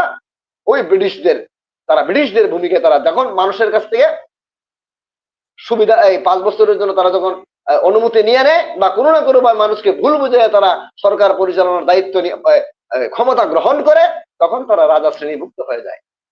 এই যে জিনিসটা জনগণ আবার আমরা তাদেরই পিছনে আমরা আমরা তারা জিন্দাবাদ মুর্দাবাদ দেই, তাদের পিছনে তাদেরকে আমরা ভোট দিই। এরা কারা? এই 54 বছরের মধ্যে যারা শাসন করছে তারা সবাই। এর মধ্যে এই তখন আমি আসতে পারি, তখনই আমি বলতে পারি এই দেশে যারা 54 বছরের মধ্যে যারা দেশ শাসন করছে, একটি মাত্র রাজনৈতিক দল আলহাজ পল্লী বন্ধু সিন মোহাম্মদ এরশাদের রাজনীতি এবং উনার রাজনৈতিক দল জাতীয় পার্টি শুধু এই দেশে এই ধরনের অন্যায় অবিচার করে নাই বললেই চলে। এই ধরনের অন্যায় অবিচার করে নাই বললেই চলে। এবং যতটুকু সম্ভব উনি চেষ্টা করছেন, কিন্তু ব্যাপকভাবে করতে পারেন নাই। এটা সবাই ব্যর্থ এই ক্ষেত্রে, এ টু জেড। এই ক্ষেত্রে আমি বলবো একদম সবাই, এই 54 বছরের ভিতরে যত সরকার আসছেন সবাই এই বিষয়গুলা নিয়ে এইখানে সবাই ব্যর্থ হয়েছে। এখানে একেবারে এ টু জেড আমার জাতীয় পার্টি সহ একেবারে আওয়ামী লীগ, বিএনপি, জাতীয় পার্টি যারাই দেশে শাসন করছেন 54 বছরের মধ্যে সব রাজনৈতিক দল এই ক্ষেত্রে ব্যর্থ। এখানে কোনো অবকাশ নাই, সবাই ব্যর্থ। কিন্তু জাতীয় পার্টি যতটুকু সম্ভব মানুষকে ওই অপব্যবহারটা করে নাই, কিন্তু অপব্যবহারটা করে নাই। কিন্তু বাকি বড় বড় দলগুলা পুরা পরিপূর্ণভাবে এবং উৎসাহ উদ্দীপনার মধ্য দিয়া ঢাক ডুল পিটাইয়া তারা এই ব্রিটিশদের সেই অপকর্মগুলা এবং সে মানুষের নির্যাতন করার যে অপকৌশলগুলা, এই আইনগুলা তারা পরিবর্তন করেন না এবং তারা সুন্দরভাবে এইগুলার ব্যবহার করছে। এই ব্যাপারে কোনো দ্বিধা নাই এবং পরিষ্কার। জি এনামুল ভাই, এই যে ভুয়া তত্ত্বের কারণে যে ঘটনাগুলা ঘটছে, এই ঘটনার দায়ভার কি এই ভুক্তভোগীরই পড়বে নাকি কখনো না কখনো কোনো না কোনো ভাবে কারো উপরে বর্তাবে? এখন এখন হইল দুনিয়াটা, এখন মনে করেন এখন অনেক আগাইছে যে তথ্য প্রযুক্তির কল্যাণে কিন্তু এখন মানুষ, আগে অনেক কিছু মানুষ বুঝতে পারতো না, জানতে পারতো না, কিন্তু প্রযুক্তির কল্যাণে এখন প্রতিটা ঘরে ঘরে একটা দুইটা মোবাইল, এমন কোন ফ্যামিলি নাই যত হত দরিদ্র যারা ইভেন যারা ভিক্ষা করে জীবন যাপন করে তাদের কাছেও এখন মোবাইল আছে। আপনি এটা দেখতে পাবেন, সে যত হয়তো ভিক্ষা করার সময় তার মোবাইলটা আনে না, কিন্তু তার পরিবারের তার বাসাতে তার ছেলে নাতি মেয়ে যে কেউ না কেউ এই মোবাইলটা ব্যবহার করে, অথবা সে পার্শ্ববর্তী রুমের ঘরের কেউ মাধ্যমে হইলো সে খবরটা জানতে পারত। তাহলে এমন কোন ফ্যামিলি নাই এখন যে খবরটা এখন আর লুকায়িত থাকে। সবাই কিন্তু দুনিয়া, এই গোটা বাংলাদেশের মধ্যে কি হইতেছে, ভারতের মধ্যে কি হইতেছে, পাকিস্তানের মধ্যে কি হইতেছে, ইংল্যান্ডে কি হইতেছে, এবং ট্রাম্পের খবর তো সবাই রাখে। আমেরিকার যে বিশ্বমুরল, এই আমেরিকা সাহেবের কথা বিদেশের মানুষ সবাই স্মরণ রাখে। এবং মোবাইলের এত ব্যবহার, পার্সেন্টেজে পৃথিবীর সবচেয়ে 5-7টা সিরিয়ালের মধ্যে বাংলাদেশ একটা, যে মোবাইলের এত পরিমাণ ব্যবহারের ক্ষেত্রে বাংলাদেশ পৃথিবীর মানে 4-5-এর ভিতরে আছে, সিরিয়াল খুব উপরে। এটা অনেক উন্নত কান্ট্রিতেও এত পরিমাণ মোবাইল ব্যবহার করে, মিডিয়া বলেন, ইউটিউবার বলেন, এত পরিমাণ মোবাইল নিয়ে ব্যস্ত থাকে। মিডিয়া ইউটিউবার এরা কি এদের দায়িত্বটা সঠিকভাবে মানে পালন করতেছে, নাকি এদের আচরণগত কোনো মানে ইয়ে আছে, দায়িত্বশীল নাকি? ভালো একটা হাসি উঠতেছে একটা কথা বলছে, ইউটিউবার মিডিয়া, হ্যাঁ অনেক ইউটিউবার আছে, এখানে আসলে কি, এখানে আসলে কি মানে তাদের দায়িত্বশীলতার পরিচয়টা সঠিকভাবে দিচ্ছে কিনা। যেমন আমরাও কথা বলছি, আমরা নানান বিষয়ে কথা বলছি, আপনার এই নানান আলোচনা করছি, কিন্তু আলোচনার ভিতরে তো আমরা তো একটা স্বচ্ছতা রাখার একটা চেষ্টা করতেছি, কিংবা বাস্তব কিছু ঘটনা প্রেক্ষিতে আমরা কথা বলার চেষ্টা করতেছি। তো অনেকেই কি এই জিনিসটা করার চেষ্টা করে, নাকি জাস্ট লোক দেখানোর জন্য এই ইয়া করার জন্যই এগুলা করা। না, দায়িত্বশীল যে একটা আচরণ আছে বা হ্যাঁ দায়িত্বশীলতা বলতে জি এই জি জিনিসটা কি মানে পাওয়া যায় ভালো কিনা? একটা সুন্দর একটা প্রশ্ন করছেন। ধন্যবাদ মামুন ভাই, সুন্দর একটা প্রশ্ন করছেন। এখানে আমাদের দেশে যে এখন যে বলছেন যে কথা যে ইউটিউবার এবং মিডিয়া বা এই প্রযুক্তি ব্যবহার করে এখন কিন্তু সবচেয়ে মজার যে কাহিনীটা হইলো এখানে একটা জিনিস কিন্তু এই এই ইউটিউবের ক্ষেত্রে বা এই যে মিডিয়ার ব্যবহারের ক্ষেত্রে মোবাইলের ক্ষেত্রে এখানে একটা বিজনেস বা ইনকামের একটা ইনকামের বিশাল একটা ক্ষেত্র রাস্তা। সৃষ্টি হয়েছে। কিন্তু হ্যাঁ সেই হ্যাঁ ক্ষেত্রটা ইনকামের একটা ব্যাপক সেটা ওয়েল এন্ড গুড। হ্যাঁ এতে মানে এটা কোনো ইয়া নাই। বাট এখানে বস্তুনিষ্ঠ কিছু তো না ব্যাপার তো আসতেছি থাকে। ওইগুলা হ্যাঁ এখানে জি, বলেন। হ্যাঁ এখানে এই বলতেছিলাম যে এই একটা আলোচনা ইনকামের এটা হ্যাঁ, ইনকামের তো ঘটনা আছেই বা ইয়ে আছে। সেটা থাকবে সেটা আপনার এই করার কোনো কিছু নাই। কিন্তু এই এই ঘটনার ভিতরেই তো মানে যে একটা দায়িত্বশীল ইনকাম করো ঠিক আছে নো প্রবলেম। এতে তো মানে কারো বাধা নাই। আমরা গত কয়েকদিন এই অটো রিক্সা বা ব্যাটারি চালিত অটোগুলো নিয়ে আমরা কথা বলেছি। আমরা তো তাদের বিপক্ষে কথা বলি নাই। তাদের আচরণগত, তাদের প্রযুক্তিগত কিভাবে কি করলে কিভাবে করলে তারা আরেকটু তাদের একটু ভালো হয় কিংবা আমরা সাধারণ জনগণ যারা আছি আপনার বা সহ সাধারণ জনগণ তাদেরও মানে রাস্তায় চলতে যাতে ব্যাগ পেতে না হয় কিংবা যানজটের অতিরিক্ত ভোগান্তি এগুলা থেকে মুক্তির জন্য আমরা কথা বলছি। এই তাদের বিপক্ষে তো আমরা কথা বলি নাই। আমরা এরকম কোনো কিছু সামনে উত্থাপন করি নাই যেটা নিয়ে আপনার অটো চালকদের এই বা অটোর সাথে সংশ্লিষ্ট ব্যবসায়ীদের কোনো রকম এফেক্ট হয়। তাদেরকে আমরা মানে এইটুকুই সামনে আনার চেষ্টা করছি। আরেকটু প্রযুক্তি নির্ভর হোক, আরেকটু শালীনতার ভিতরে গাড়ি চালাও। কারণ তোমার জীবন যেরকম মূল্যবান আরেকজনের জীবনও তো মূল্যবান। কারণ তোমার একটা ছোট্ট ভুলের কারণে একজনের একটা বড় ক্ষতি হয়ে গেল, একটা গাড়ি ভেঙে গেল। তুমি তো ভাই আসলে বুঝি নাই, ভাই হয়ে গেছে, কইটা গেছে ভাই, ভাই মাফ করে দেন। তুমি তো এইটুকুর ভিতরে সীমাবদ্ধ। বাট যার গেছে সে তো বুঝে। এই যে আমি সামান্য একটা ছোট্ট একটা এই অটো রিক্সা সিএনজির কারণে এই দুর্ঘটনা আমার যে দুর্ঘটনা ঘটছে। বাট ভুক্তভোগী তো এখন আমি। সে তো সরি বলে চলে গেছে। সে দুঃখ প্রকাশ করে ভাই মাফ করে দেন এন তেন আক্রম আক্রম তো বলে চলে গেছে। এখন তো ভুক্তভোগী তো আমি। তো আমরা তো তাদের হ্যাঁ মামুন বিপক্ষে ভাই না। এখানে আমি তো আমি যারা এই এই ইউটিউবার এই আছে প্রশ্নটাই তোমরাও উত্তর দিতে ইউটিউবিং করো না নাই তো। বাট তত্ত্বের উপরে দায়িত্বশীলতার পরিচয় দিয়ে করো না।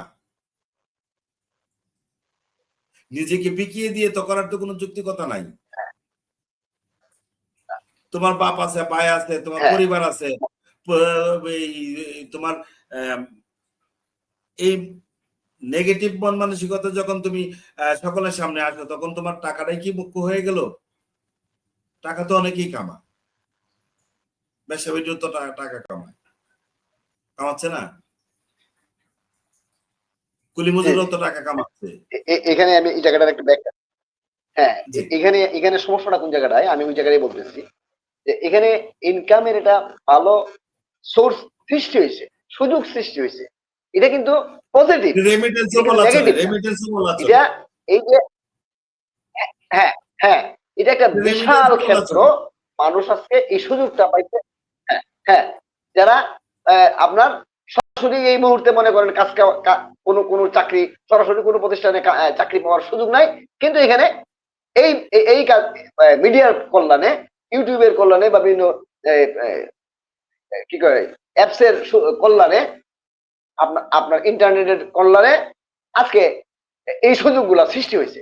এটা আমাদের জন্য অত্যন্ত ভালো একটা দিক। কিন্তু আমাদের দেশের যে প্রবলেমটা এটা হলো আমাদের দেশের মানুষের মধ্যে আমাদের দেশের মানুষের মধ্যে মাথায় সমস্যা এবং কোন জায়গাটায় চিন্তায় চিন্তায় সমস্যা। আমরা দেশপ্রেম বলতে কি জিনিস, যে আমি আমার একজন একজন সিনিয়র লিডার এবং জাসদ ছাত্রলীগের একজন আপনার এক সময়ের সেন্ট্রালের সিনিয়র লিডার, ভাইস প্রেসিডেন্ট এবং আমাদের হবিগঞ্জের একটা গুরুত্বপূর্ণ নেতা জনাব দেওয়ান মিনহাজ গাজী। আপনারা চিনবেন হয়তো এক সময়ের মুক্তিযুদ্ধের অন্যতম সংগঠক আমাদের হবিগঞ্জের দেওয়ান ফরিদ গাজী। দেওয়ান ফরিদ গাজী বৃহত্তর সিলেটের একজন মানে টপ সিরিয়ালের একজন লিডার ছিলেন মুক্তিযুদ্ধের সময়কালীন থেকে পরবর্তী দীর্ঘদিন। দেওয়ান ফরিদ গাজীর ওনার আপন ভাতিজা দেওয়ান মিনহাজ গাজী, উনি আবার আমাদের প্রয়াত নেতা আপনার দাদাভাই, আমাদের হলো সিরাজুল আলম দাদাভাইয়ের একজন ঘনিষ্ঠ কর্মী শিষ্য। উনি একটা লেখায় কিছুদিন আগে লিখেছেন যে দেশপ্রেম কি জিনিস, দেশপ্রেমের অভাব। আমি এখানে একটা কমেন্টসে লিখছিলাম যে লিডার প্রেমই তো জীবনে চিনলাম না, এখন আবার এই দেশপ্রেম এই উদ্ভট শব্দ আবার কোথায় থেকে নিয়ে আসলেন আপনি। আসলে আমার এই কমেন্টসটা হলো এটা কি বলে ব্যঙ্গাত্মক কমেন্টস। আমি এই কারণেই বলতে চাইতেছি যে এই দেশের মানুষের মাথায় দেশপ্রেম বলতে তো কোনো কিছু এটা আজকের থেকে না, এটা ব্রিটিশ যাওয়ার পর থেকে 1947 সালের পর থেকে যাবৎ পর্যন্ত মানুষ যারা যারা এই দেশের মূল লিডার তাদের মাথায় এই দেশপ্রেম ছিল না। দেশপ্রেম কি খালি শুধু বক্তৃতা দিয়ে মানুষকে ভুল বুঝাইয়া নিজের চেয়ার দখল করাটাই কি দেশপ্রেম? এই যে আপনার এখানে ইনকামের সোর্সটা দিল, এই ইনকামের সোর্সটার মাধ্যমে আপনি যে কাজগুলা করতেছেন, প্রচারগুলা করতেছেন, এখানে যদি দেশপ্রেমের একটা সংযোগ ঘটে তাইলে এই দেশটারে খুব অল্প সময়ে একটা উন্নত কান্ট্রিতে পরিণত করা যায়, করা সম্ভব। কিন্তু এখানে যারা আমরা এইগুলা ব্যবহার করতেছি, যারা ইনকাম করতেছি, তারা কি কি কাজ করতেছি, আমার এই কাজটার ইম্প্যাক্টটা কি, সমাজের মধ্যে এটার প্রতিফলনটা কি, এটা কি আমরা বুঝতেছি?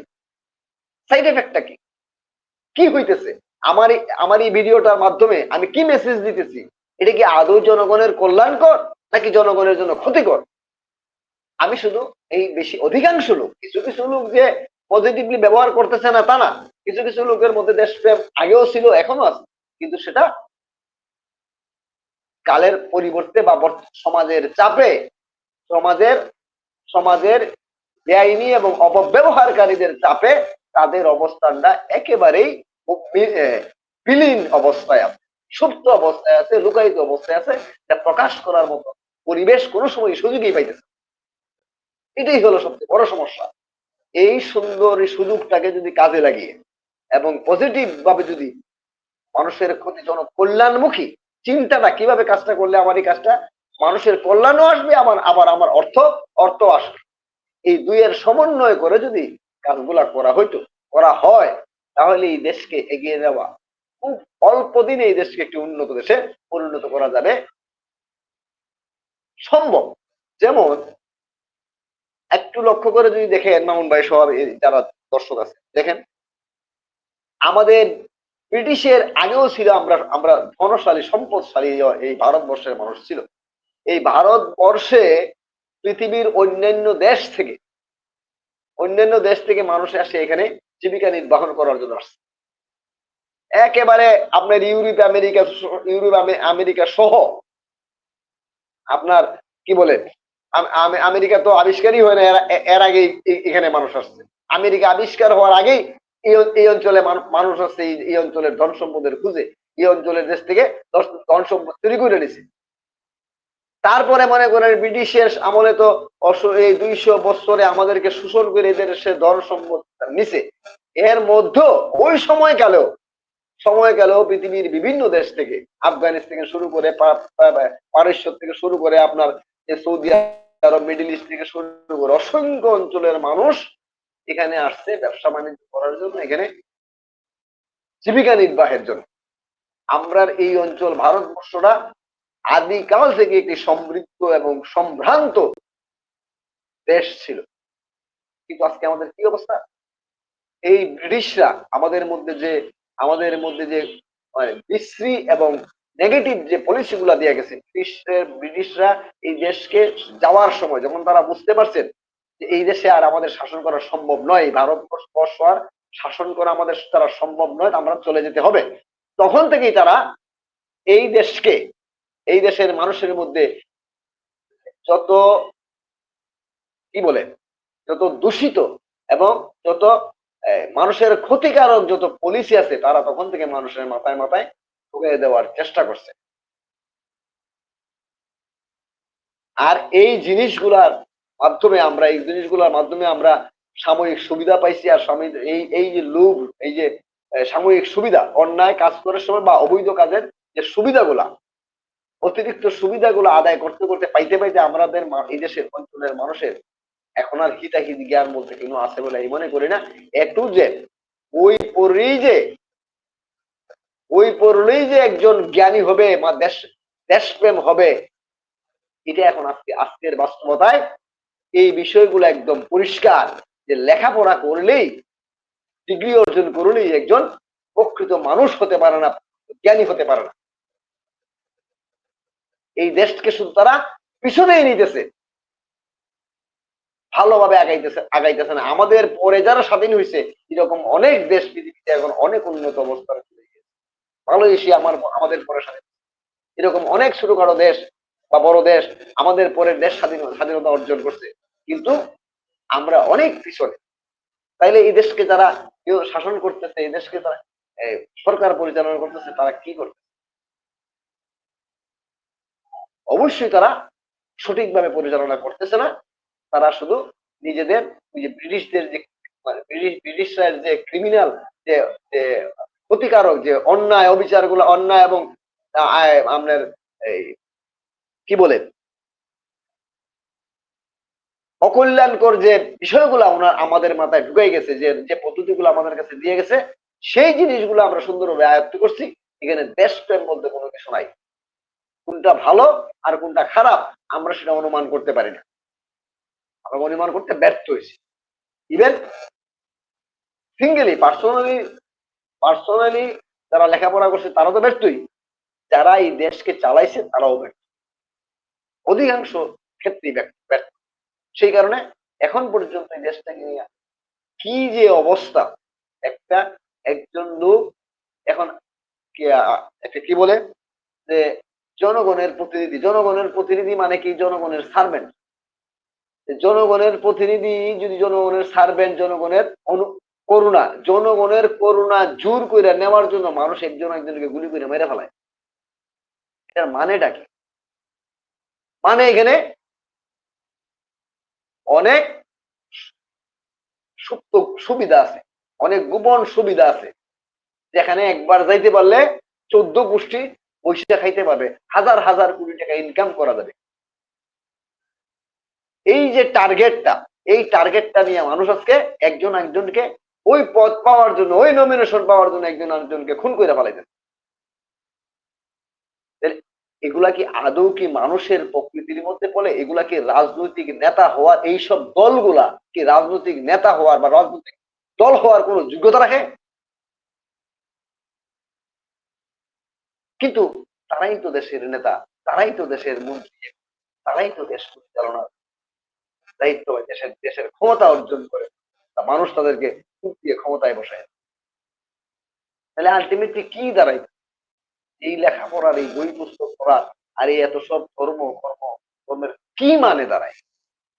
সবকিছু তো ভুল, ভুয়া।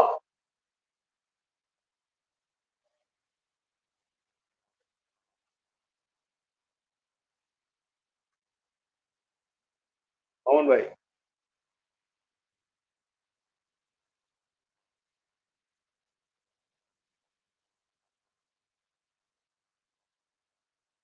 এখন আমি আমার এই মিডিয়ার মাধ্যমে এবং এই লাইভ অনুষ্ঠানের মাধ্যমে আমি দেশের মানুষ, জনগণকে আমি সাধারণ যারা বলে, আমি তাদেরকে জনগণকে বলি না, জনগণ সাধারণ নয়, জনগণ অসাধারণ।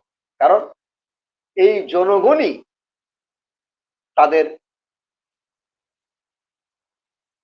কি বলে মতামত, জনগণ তাদের মতামত দিয়ে ভোটকে সমর্থন দিয়ে একজন ব্যক্তিকে পার্লামেন্টে পাঠায় বা প্রতিনিধি বানায়, এবং তারা মন্ত্রী হয়ে তারা দেশ পরিচালনা করে, তারা আর আমেরিকার প্রেসিডেন্টের সঙ্গে গিয়ে মিটিং করে বসার জায়গা পায়। বিভিন্ন দেশে অন্য রাষ্ট্রের সঙ্গে, অন্য রাষ্ট্রের মন্ত্রীর সঙ্গে, এমপির সঙ্গে, বা অন্য অন্য রাষ্ট্রের পার্লামেন্টে দাওয়াত খাওয়ার জন্য যাইতে যায়, বিভিন্ন কাজে, দেশের কাজে, রাষ্ট্রের কাজে, ব্যক্তিগতভাবে ঘুরতেও তারা বিভিন্ন জায়গাতে আমন্ত্রণ পায়। এর বদৌলতে, জনগণের সমর্থনের বদৌলতে, তাইলে জনগণের সমর্থনের বদৌলতে যদি একজন লোক বিশেষ অবস্থায় পৌঁছাইতে পারে, বিশেষ একটা অবস্থানে যাইতে পারে, তাহলে জনগণ কি সাধারণ কাজের মধ্যে যেতে পারে? জনগণ একটা অসাধারণ কাজ করে দিল একজন ব্যক্তির ক্ষেত্রে। একজন ব্যক্তির ক্ষেত্রে একটা অসাধারণ কাজ যে করছে, তাহলে উনি সাধারণ হবে কিভাবে? জনগণ তো অবশ্যই সাধারণ, জনগণ অবশ্যই অসাধারণ। কারণ এই অসাধারণ কাজটা জনগণ করে দেয়। একজন ব্যক্তিকে এই প্রতিনিধি বানানোর মাধ্যমে তার 14 গোষ্ঠী পরিচয় দেয়, আমি অমুক মন্ত্রীর ছেলে, অমুক মন্ত্রীর মেয়ে, আমি অমুক প্রধানমন্ত্রীর মেয়ে, আমি অমুক রাষ্ট্রপতির ছেলে, অমুক অমুক মন্ত্রীর মেয়ে। এই পরিচয়টা যে দিতেছে, যে কার বদৌলতে দিতেছে? এই জনগণের বদৌলতে। জনগণের বদৌলতে যদি একজন ব্যক্তি তার 14 গোষ্ঠী পর্যন্ত এই পরিচয় দেওয়ার সুযোগটা পায়, তাইলে এটা একটা অসাধারণ কাজ না? এই অসাধারণ কাজটা কে করে দিতেছে? জনগণ করে দিতেছে। তাহলে জনগণ অবশ্যই সাধারণ নয়, অবশ্যই জনগণ অসাধারণ। আর আমি জনগণকে বলবো, এই অসাধারণ কাজটা আপনারা করতেছেন, বা প্রতিনিধিরা হয়তো কোনো না কোনো কারণে, অধিকাংশ ক্ষেত্রেই জনগণ তাদের প্রতিনিধি নির্বাচন করতে ভুল করেছেন। আমি বলবো অবশ্যই ভুল করেছেন। কারণ আপনারা যদি সঠিক লোককে নির্বাচিত করতে পারতেন বা করা হইতো, তাহলে তো দেশ, জনগণের এত ভোগান্তি আজকে দিনের মধ্যে থাকার কথা, আজকে এত ভোগান্তি থাকার কথা না। জনগণের সুবিধা একটা সর্বোচ্চ পর্যায়ে পৌঁছার কথা। 50 বছর কাজ করলে একটা মানুষ এখন আবার যদি সমস্যায় পড়ে, সমস্যা থেকেই থাকে, তাইলে জনগণ অবশ্যই অতীতের যারা প্রতিনিধি নির্বাচন করেছেন অবশ্যই ভুল করেছেন। সুতরাং আমি ওই অসাধারণ জনগণের কাছে অনুরোধ রাখবো, অবশ্যই আপনারা ভবিষ্যতে এই যে আপনাদের প্রতিনিধি নির্বাচনের ক্ষেত্রে আপনার অবশ্যই সুন্দরভাবে এনামুল ভাই, মতামত দিবেন। জি এনামুল ভাই, জি ভাই, আপনার কথাতে আসলাম, জি ভাই বলেন। আপনার কাছে ফিরে আসলাম। এই যে আপনার এই মানে অসাধারণ জনগণ, এই অসাধারণ জনগণের মুক্তির জি জি রাস্তাটা কি তাহলে? কিভাবে তাদের যে কাঙ্ক্ষিত একটা স্বপ্ন, একটা দেশে সরকার প্রধান থাকবে, যারা এই অসাধারণ জনগণের কথা চিন্তা করে, চিন্তায় চেতনা, তাদের সুবিধা অসুবিধা, তাদের সুখে দুঃখে তাদের পাশে থাকবে, তাদের এই জায়গাগুলোর যে স্বপ্ন, যে সেই স্বাধীনতা সংগ্রামের পর থেকে, স্বাধীনতা সংগ্রামও তো আমাদের এই স্বপ্ন নিয়েই তো মানে বাঁচার মতো বাঁচবো, এই বলার মতো বলবো, এই স্বপ্নকে সামনে নিয়েই তো এই স্বাধীনতার যে এই স্বাধীনতা সংগ্রাম যেটা হয়েছিল, আহ ওই জায়গাগুলা কি আমরা যে পাকিস্তান আমলে, পাকিস্তানের সময় যেটা বাপদাদার কাছ থেকে শোনা, যে পাকিস্তানের সময় যে আমরা যে বৈষম্যের যে শিকার হয়েছি, স্বাধীনতার পর, স্বাধীনতার পরও আমরা সেই বৈষম্যের দিকেই ছিলাম। বাট 5 আগস্টের পরে, বা 5 আগস্ট একে কেন্দ্র করে, বা এই 5 আগস্ট যে হয়েছিল, তখন একটা আবার নতুন করে মানুষ স্বপ্ন দেখা শুরু করেছে, যে না, এই যে এই বুঝি আমাদের স্বপ্ন নতুন ভাবে বাস্তবায়িত হবে। তো 5 আগস্টের পরে আজকে প্রায় 15 মাস অলরেডি অতিবাহিত হতে চলছে। তো আমাদের সেই যে কাঙ্ক্ষিত স্বপ্ন, যে আপনার অসাধারণ জনগণ, অসাধারণ সেই জনগণের সেই কাঙ্ক্ষিত স্বপ্নগুলা কি বাস্তবায়িত হওয়ার কোন উপলক্ষ কি আপনি দেখতে পাচ্ছেন? আজকে আমি এক জায়গা থেকে আসার সময় কোনো এক জায়গায় দেখলাম, মানে মহাসড়ক, একটা মহাসড়ক বন্ধ করে কোন কোন দলের লোকজন টোটাল রাস্তা বন্ধ করে, জি মামুন ভাই এনামুল ভাই দুইজন দুই সাইডে টোটাল রাস্তা বন্ধ করে লোক জমায়েত করে শোডাউন দিচ্ছে। একটা মহাসড়ক যা প্রতি মিনিটে এই 500 থেকে 700 শত গাড়ি, শত গাড়ি যেতেছে। প্রতি মিনিটে 500 থেকে 700 গাড়ি অতিক্রম করে, সেই জায়গার মানে একটা রাস্তায় আপনার এই এরকম জনভোগান্তি।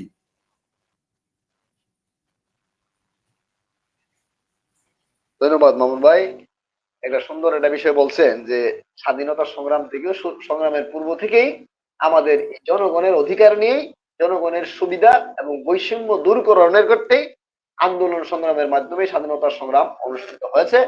এবং এই স্বাধীনতা সংগ্রাম থেকে শুরু করে আজকে পর্যন্ত বারবার কেন জনগণের অধিকার নিয়ে একই বিষয়গুলো নিয়ে আবার জনগণ এবং মাঠে নামছে। সেই জনগণের অধিকার নিয়ে সর্বশেষ যদি জনগণই কিন্তু শহীদ হচ্ছে, সেই জনগণের অধিকার নিয়েই কিন্তু জনগণই শহীদ হচ্ছে। কোন নেতা মানে নেতার যে এই একান্ত নেতা, নেতার একান্ত নেতা কিংবা নেতার সন্তান জি খুব কম লোকই শহীদ হচ্ছে, কিংবা খুব কম সংখ্যক লোকই তারা আন্দোলন সংগ্রাম, কারণ নেতারা বা এমপি মন্ত্রীরা যারা আছে তাদের সন্তান তো দেশের ভিতরে খুব খুব একটা যে অবস্থান করে বাইরে থাকে। ব্যাপারটা এরকম না। লন্ডন, আমেরিকা, কানাডা, সিঙ্গাপুর, এই আরব আমিরাত কিংবা থাইল্যান্ড এরকম ধরনের বিভিন্ন দেশে চলে যাচ্ছে। পাশাপাশি এই আমাদের স্বাস্থ্য কার্ডটা যে তারও তো আমরা উন্নয়নের কোনো ইয়া দেখতে পাচ্ছি না, বা ওই রকম ভাবে আমরা একটা ভালো একটা চিকিৎসার জন্য হলে আমরা ইন্ডিয়া, কারণ ইন্ডিয়া যেহেতু আমাদের প্রতি অনেকটা বিরূপ অবস্থানে আছে, তো কেউ চেষ্টা করতেছে বা পাকিস্তানের সাথে একটা লিয়াজে মেনটেন করা, পাকিস্তানের সাথে একটা সুসম্পর্ক গঠন করা।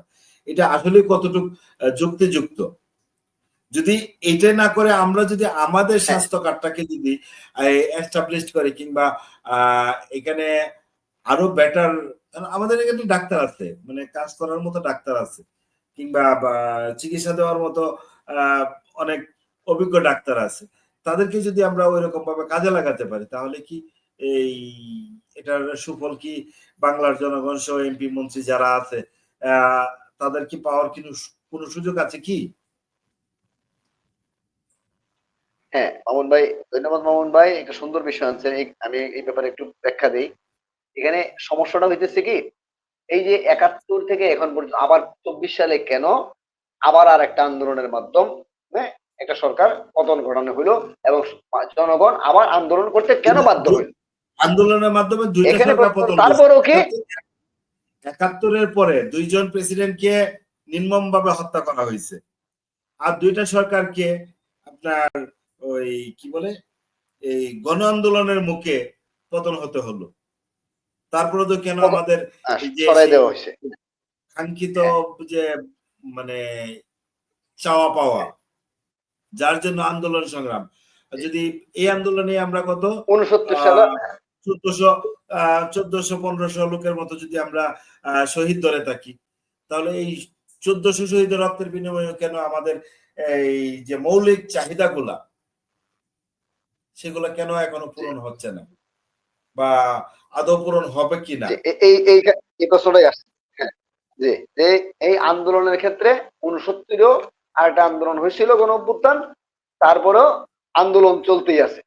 70-এও আবার এই 70-এ তো মতান্তরে কেউ বলতেছেন দুইজন যে রাষ্ট্রপতি, দুইজন রাষ্ট্রপতি হ্যাঁ বঙ্গবন্ধু শেখ মুজিবুর রহমান হত্যা করা হয়েছে এবং জিয়াউর রহমান, দুজনকে হত্যা করা হয়েছে। হ্যাঁ হত্যা করা হয়েছে, আর দুজনকে এবং জিয়াউর রহমান হ্যাঁ সেক্টর কমান্ডার, সাবেক প্রেসিডেন্ট, ওনাকেও হত্যা করা হয়েছে। জি জি হত্যা করা হয়েছে। হ্যাঁ এটাই এবং হত্যা করা হয়েছে। এবং এখন কথা হলো এই জায়গাটাতে আমি যে প্রশ্নটা হইলো মানুষ বারবার বারবার কেন আন্দোলন হইতেছে, বা মানুষ একই বিষয় নিয়ে, মানুষের অধিকার নিয়ে, সুবিধা নিয়ে এবং বৈষম্য নিয়ে, বৈষম্য দূরকরণার্থে আন্দোলন হইতেছে। একেবারে 69 থেকে শুরু করে একদম যদি অতীতের গুলা বাদই দেই, অতীতের গুলা বাদ দিলেও 69 থেকে ধরে 71 থেকে ধরে আজকে পর্যন্তই চলতেই আছে, মানুষ মরতেই আছে, তারপরেও সমস্যার সমাধান হইতেছে কিনা। বিশেষ করে সর্বশেষ যে 5 তারিখ হইলো, তারপরেও কি আসলে আদৌ কি মানুষ মানে সুবিধা পাইলো কিনা, জনগণেরও আশা আকাঙ্ক্ষার প্রতিফলন ঘটবে কিনা, এখানে প্রশ্নটা হইলো। যে এই আমি গতকালকে বলছিলাম যে মানুষ কিন্তু এই দেশের মানুষ ভালো কথা যারা বলে খুব তাড়াতাড়ি রিসিভ করে, কিন্তু যারা বলতেছেন ভালো কথাটা, যারা বলতেছেন, তারা কি আসলে আমাদেরকে ঠকানোর উদ্দেশ্যে প্রতারণামূলক ভাবে বলতেছেন কিনা, কে বলতেছেন, এই বিষয়গুলা মানুষ যাচাই করে না। মানুষ, আমাদের এই দেশের জনগণের সবচেয়ে বড় সমস্যাটা হইতেছে এই জায়গাটাতে, যে যিনি বলতেছেন সুন্দর করে গুছাইয়া বক্তৃতা দিতেছেন, এই যিনি বক্তৃতাটা দিতেছেন, যার কথায় আমরা আকৃষ্ট হইতেছি, ওই ব্যক্তির ব্যক্তিগত চরিত্রটা কি, ব্যক্তিগত আচরণটা কি, এই জিনিসটা আমরা অনুমান করতে বা যাচাই করতে আমরা ভুল করতে, আমরা যাচাই করি না, এবং যাচাই করি না বিধায় আমাদেরকে বারবার প্রতারিত করা হইতেছে, বারবার ঠকানো হইতেছে জনগণকে, জনগণ বারবার প্রতারিত হইতেছে। তাহলে জনগণে কি এত বোকা? এই জায়গাটাতে যদি পরিষ্কার ভাবে মানুষ, জনগণ কেন এত বোকা? অতীতে মনে করেন,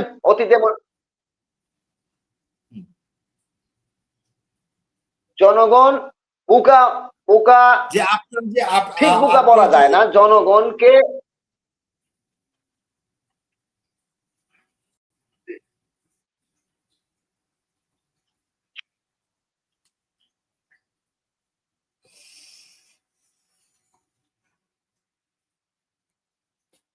হ্যাঁ মামুন ভাই, ভাই শুনতে পাচ্ছি, বলেন। হ্যাঁ আপনার কথাটা এটাই, জনগণ আসলে ব্ল্যাকমেইলের শিকার।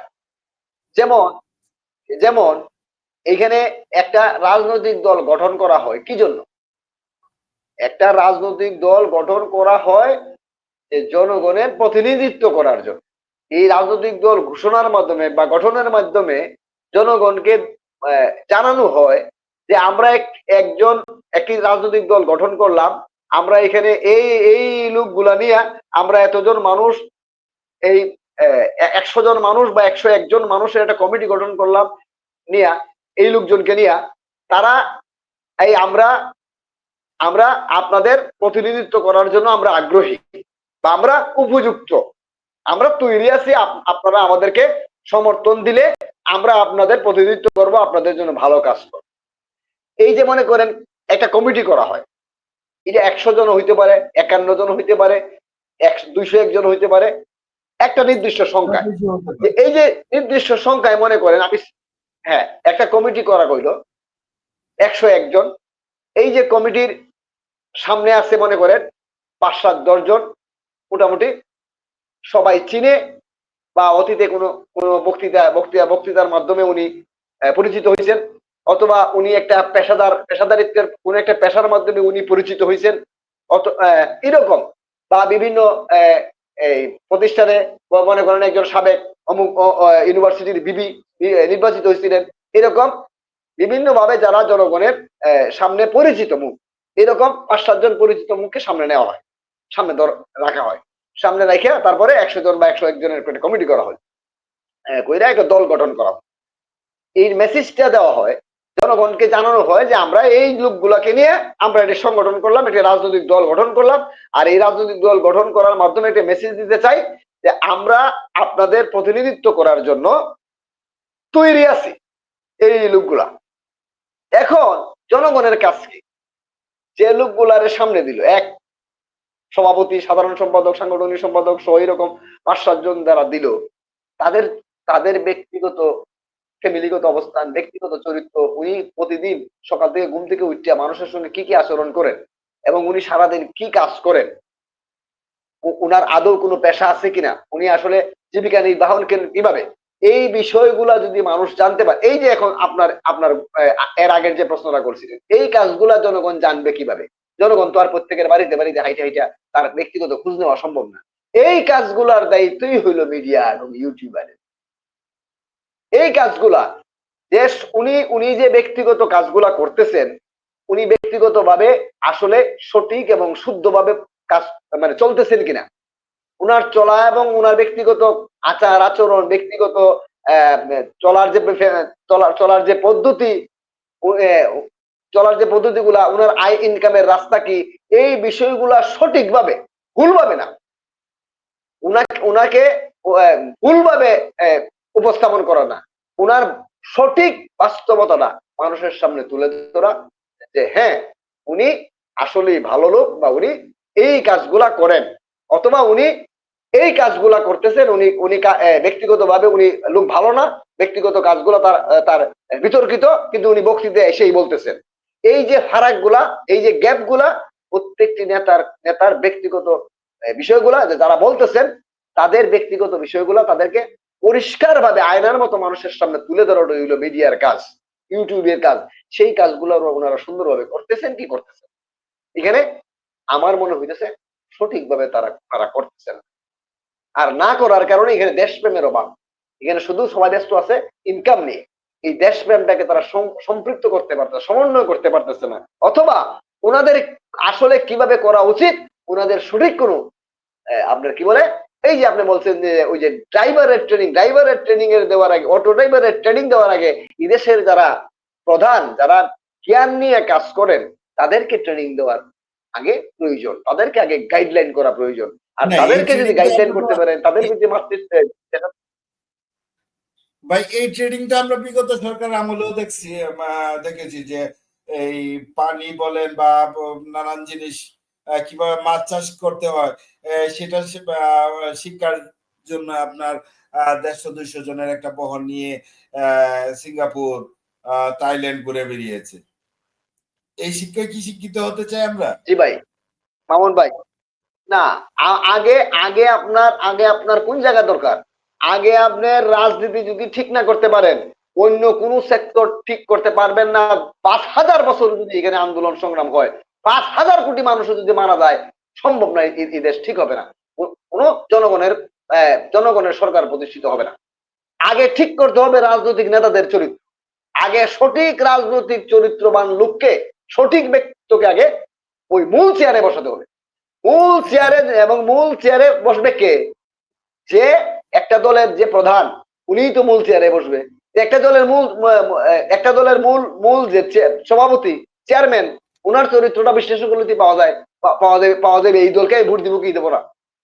তাহলে একটা যদি না, এখানে যদি উনি যদি সঠিক সঠিক ক্রাইটেরিয়াটার মধ্যে না পড়েন, উনার ব্যক্তিগত আচরণ, ব্যক্তিগত চরিত্র যদি জনগণের কল্যাণমুখী আমরা তো না হন, তাইলে আমরা উনার তো পার্টিও বাদ, উনার পার্টির পিছনে আর যাওয়ার কোনো সুযোগ নাই। ভাই আমরা তো এখন পর্যন্ত পরিবার তন্ত্র থেকে বের হতে পারছি না। বঙ্গবন্ধুর কন্যা সাবেক প্রধানমন্ত্রী শেখ হাসিনা, এই পরিবারের প্রেসিডেন্টের ছেলে, এই সরি ওয়াইফ, এই না, সাবেক প্রধানমন্ত্রী পল্লীবন্ধু হোসেন মোহাম্মদ, সাবেক হ্যাঁ রাষ্ট্রপতি, হ্যাঁ, তার ভাই শহীদ বর্তমানে ওই কি বলে এই দল পরিচালনায় আছে। তাহলে তো আমরা পরিবারের থেকে এখনো বের হতে পারিনি। জিএম কাদের, যে জিনিসটা একমাত্র জামাতের ভিতরে আছে, পরিবারতন্ত্রের বাকি এখানে পরিবারের পরিবার, এখানে এখানে আমি পরিবারতন্ত্র ভালো খারাপ এটা আমি বলতেছি না। পরিবারতন্ত্রের এখানে মূল মূল সমস্যা না, এগুলা হলো নেগেটিভ, এগুলা এইগুলা এগুলা হইলো নেগেটিভ, নেগেটিভ বক্তব্য, এগুলা কোনো সঠিক বক্তব্য না। পরিবার থেকে আসলো, সে কি প্রেসিডেন্টের পরিবার থেকে আসলো, প্রেসিডেন্টের সন্তান নাকি মুসির সন্তান, এটা দেখার বিষয় না। দেখার বিষয় হলো তার ব্যক্তিগত আচরণ, ব্যক্তিগত অ্যাক্টিভিটিস, ব্যক্তিগত চরিত্র, তার ব্যক্তিগত আচরণ, ব্যক্তিগত চরিত্র, ব্যক্তিগত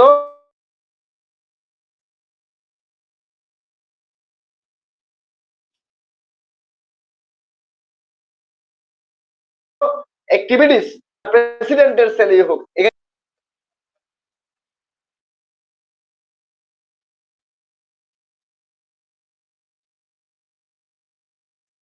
নেটওয়ার্ক ডিস্টার্ব করতেছে প্রচুর।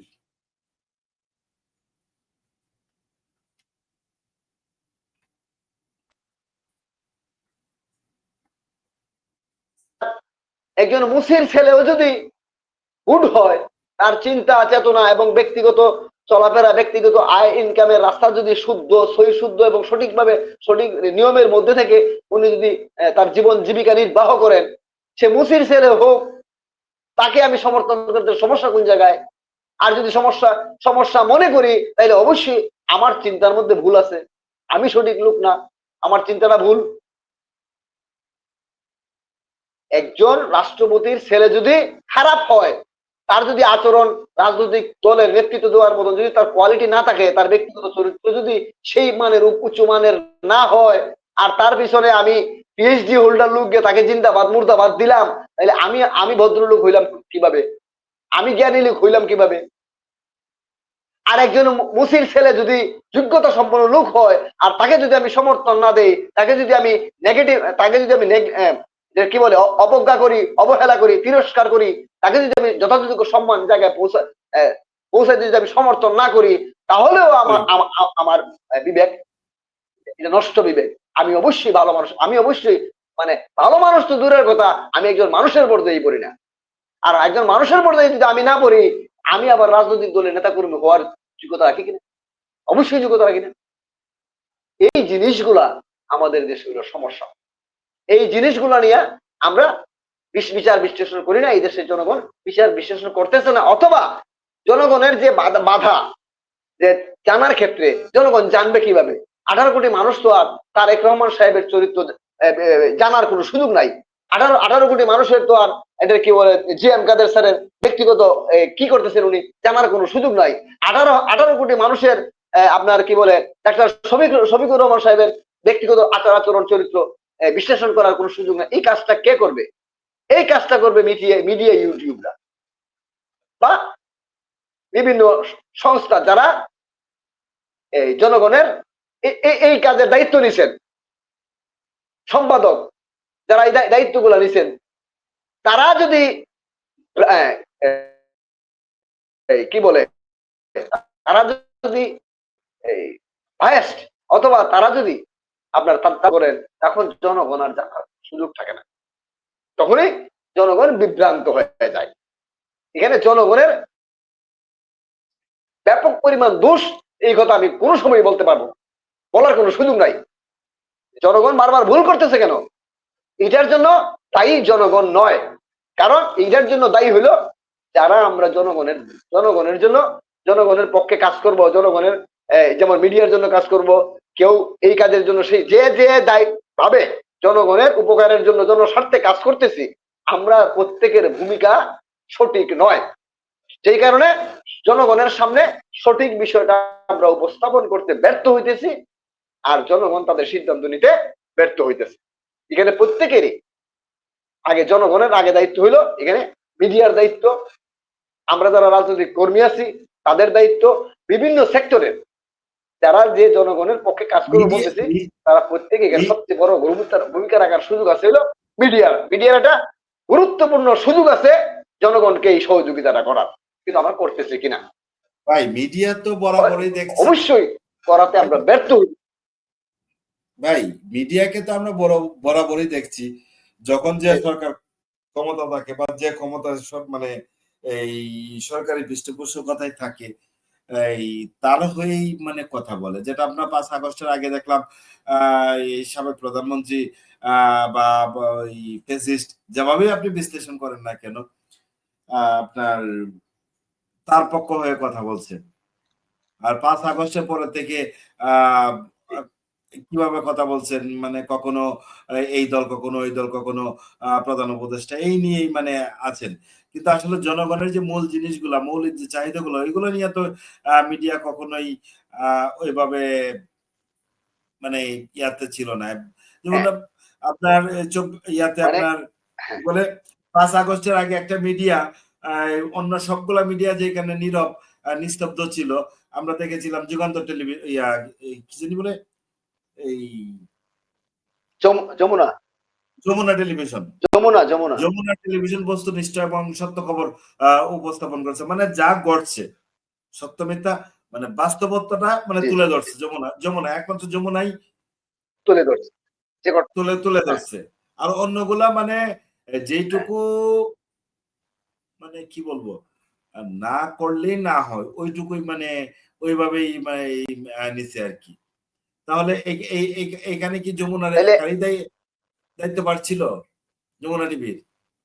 হ্যাঁ তাইলে দেখেন, তাইলে এই দেশের জনগণের সামনে একটি জিনিস তো পরিষ্কার যে এই দেশে অন্ততপক্ষে 3 থেকে 400 মিডিয়া, গুরুত্বপূর্ণ মিডিয়া আছে নাকি? এই ধরনের আমাদের আমি ধরলাম সেন 100, মার্টিন নিয়ে আমি সেন আমি মার্টিন ধরলাম নিয়ে ভাই একটু আমি একটু ধরলাম একটু আমি একটু অ্যাড করে দিচ্ছি। এই ধরনের আমাদের সেন্ট মার্টিন নিয়ে জি জি নানান কথা হচ্ছে, কিন্তু কোনো মিডিয়া ওই ব্যাপারে মানে কোনো কথা বলছে না।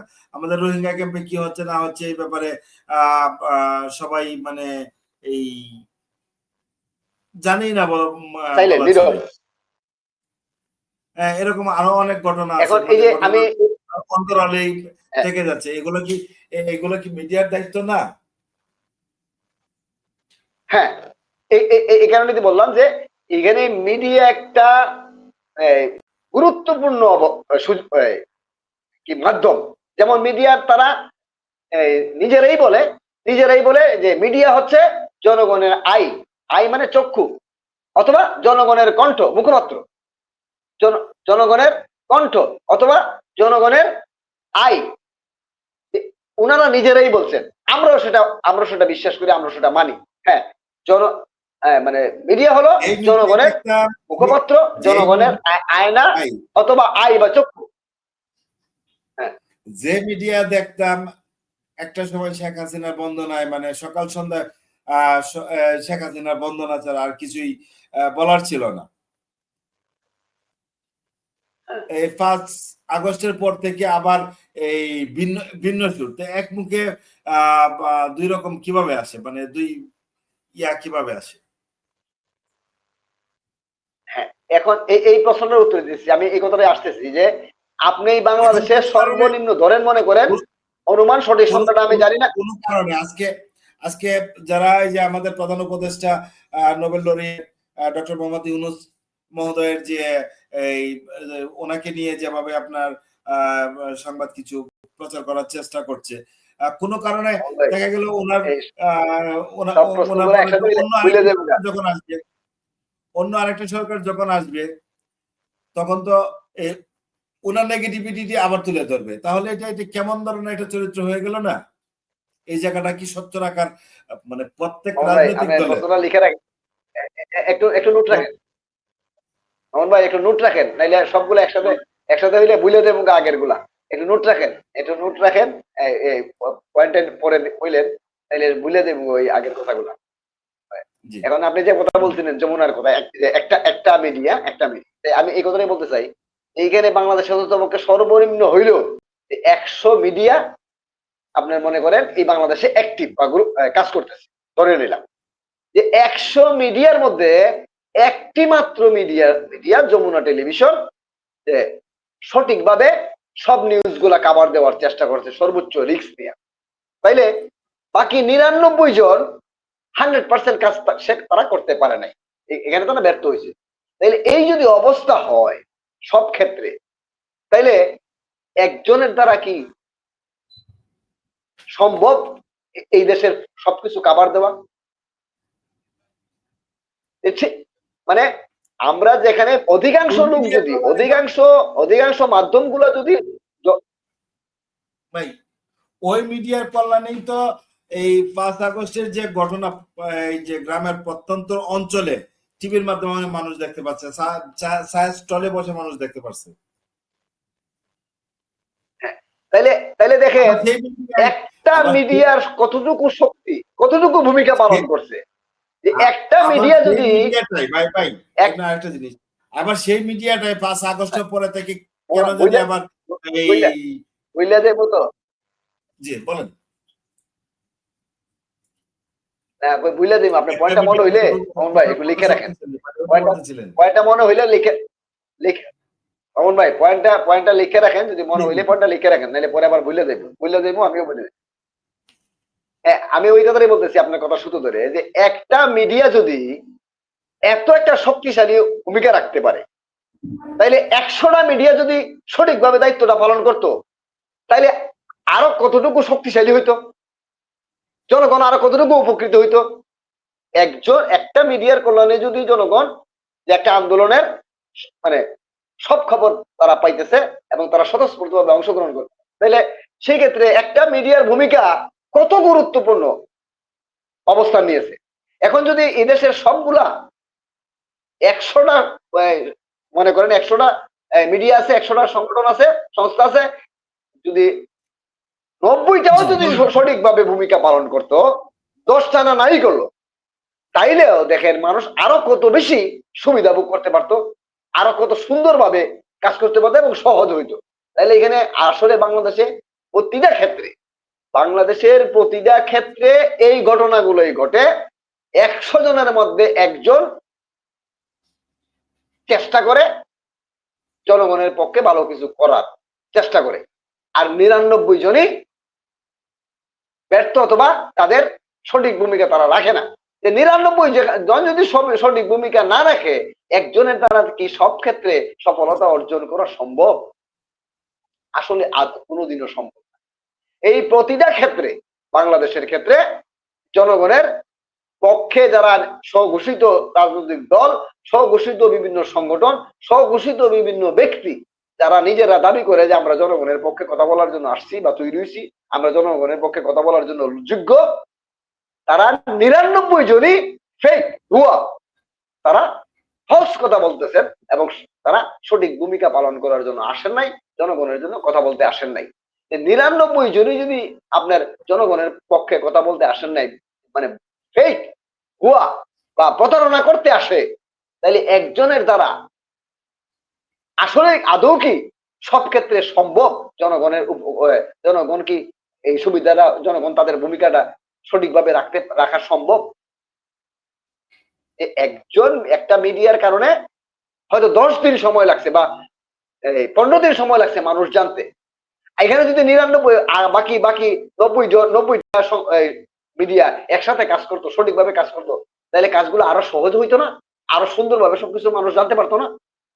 তাহলে আলটিমেটলি কেন তারা দায়িত্বটা পালন করলো না? তাইলে দেখেন, এই শুধু কানলি এই ক্ষেত্রে না, এই প্রতিটা ক্ষেত্রে জনগণের যারা দাবি করে জনগণের পক্ষে কাজ করতেছে, প্রতিটা ক্ষেত্রে এরকম 99%ই ভুয়া। হ্যাঁ, না এটাই বাস্তব, এটাই বাস্তব, এটাই সত্য। 5 আগস্টের পরে যেই যমুনা টেলিভিশন আপনার এতটা ভালো পারফরমেন্স করেছে, বাট 5 আগস্টের পরে থেকে কেন জানি তারা অনেকটা মানে এই গুটায় গেছে। কেন? এটার কারণ হলো এখন যারা প্রভাবশালী, এখন তো প্রভাবশালী কয় দল? স্বঘোষিত সরকারি দল তো 3টা 4টা। বিএনপি তো দাবি করে আমরা সরকারি দল, জামাতও দাবি করে আমরা সরকারি দল, এনসিপি দাবি করে আমরা সরকারি দল, গণ অধিকার পরিষদ দাবি করে আমরা সরকারি দল। এখন কোন সংগঠন কার কথা শুনবে, কার পক্ষে লিখবে? মানে সঠিক যদি লিখতে যায়, কারো না কারো বিপক্ষে চলে যায়, তাহলে তো তার যমুনা টেলিভিশনের এখন লাইসেন্সই থাকবে না, মামলা খাইতে হবে। তাহলে এরা কি করবে? পরিস্থিতিটা কি? আলটিমেটলি তারা কি কেউ শেল্টার দিতে গেছে চাইবে যে সে যখন আমাদের পক্ষে কাজ করছে, ঠিক আছে আপনার চাঁদা দেওয়া লাগবে না, আপনি শুধু এখনো আমরা যারা ভালো কাজগুলা করতেছি আমরা এগুলো পরে, বা যারা অন্যায় অবিচার করতেছে, জনগণ যাতে নিরাপদ থাকে, আপনারা আমরা আশ্বস্ত করলাম, আপনারা নিরাপদ 100% নিরাপদের আমরা ব্যবস্থা করব, আপনি সুন্দরভাবে আপনার এই প্রতিষ্ঠান চালান। কেউ যদি কোনো কিছু বলে, কোনো অন্যায় আবদার করে আমাদেরকে জানাবেন। এই কথা কেউ বলছে? বরঞ্চ গিয়ে দেখেন, খবর নিয়ে দেখেন ওনাকে চাঁদা দিয়ে কত হাজার কোটি টাকা চাঁদা দিয়েছে, এর মধ্যে চাইছে না। এটা কি আপনি বিশ্বাস করেন? অবশ্যই ওনাকে চাপের মধ্যে রাখা হয়েছে। সে কারণে উনি ভাবতেছে বাবা আমি ঝামেলার দরকার নাই, আমি চুপ থাকা ভালো, আমি ঝামেলা কি আমার লাইসেন্স সব চলে যাবে। এই তো এর বাংলাদেশের আগে পরিস্থিতি, এই তো বাংলাদেশের রাজনৈতিক নেতাদের চরিত্র, এই তো বাংলাদেশের জনগণের পক্ষের রাজনৈতিক দলগুলোর অবস্থা। এর আগে বলছিলাম, এর আগে ভাই বলছিলাম এই মিডিয়ার কথাই। আহ, যে মিডিয়া আমরা দেখেছি 5 আগস্টের পরে হাসিনার এই বন্দনায় মানে পঞ্চমুখ, 5 আগস্টের হ্যাঁ, পরে সেই হাসিনাকে ফেসিস্ট জি, থেকে ধরে শুরু করে মানে যাবতীয় যা বলার মানে ওইভাবেই মানে বলছেন। এবং আহ, বর্তমান যে আপনার এই বিএনপির যে ভাইস চেয়ারম্যান জনাব তারেক রহমান, ওনাকে নিয়েও মানে একটা টু শব্দ করতো না, এখন ওনাকে নিয়েই টোটাল মিডিয়া চাও।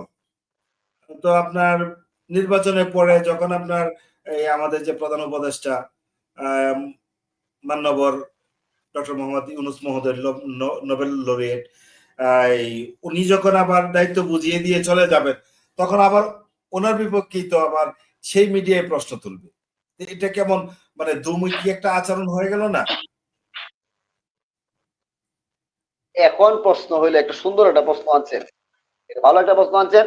এখন আপনি একটু ভালো করে লক্ষ্য করে দেখেন মামুন ভাই, এই দেশের মিডিয়া যারা পরিচালনা করতেছে বেশিরভাগই কিন্তু আপনার কি বলে এই দেশের লুটপাটকারী ব্যবসায়ী শ্রেণী।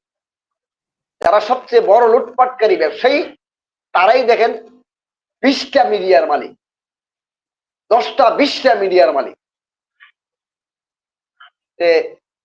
যারা বড় বড় লুটপাটকারী, জনগণের অর্থ আত্মসাৎকারী, চোরা কারবারি, তারা যে সরকার যে সময় সরকারে থাকে, তারা তাদেরকে সেই হাজার সরকার হাজার কোটি টাকা পৃষ্ঠপোষকতায় দেয়। চলে।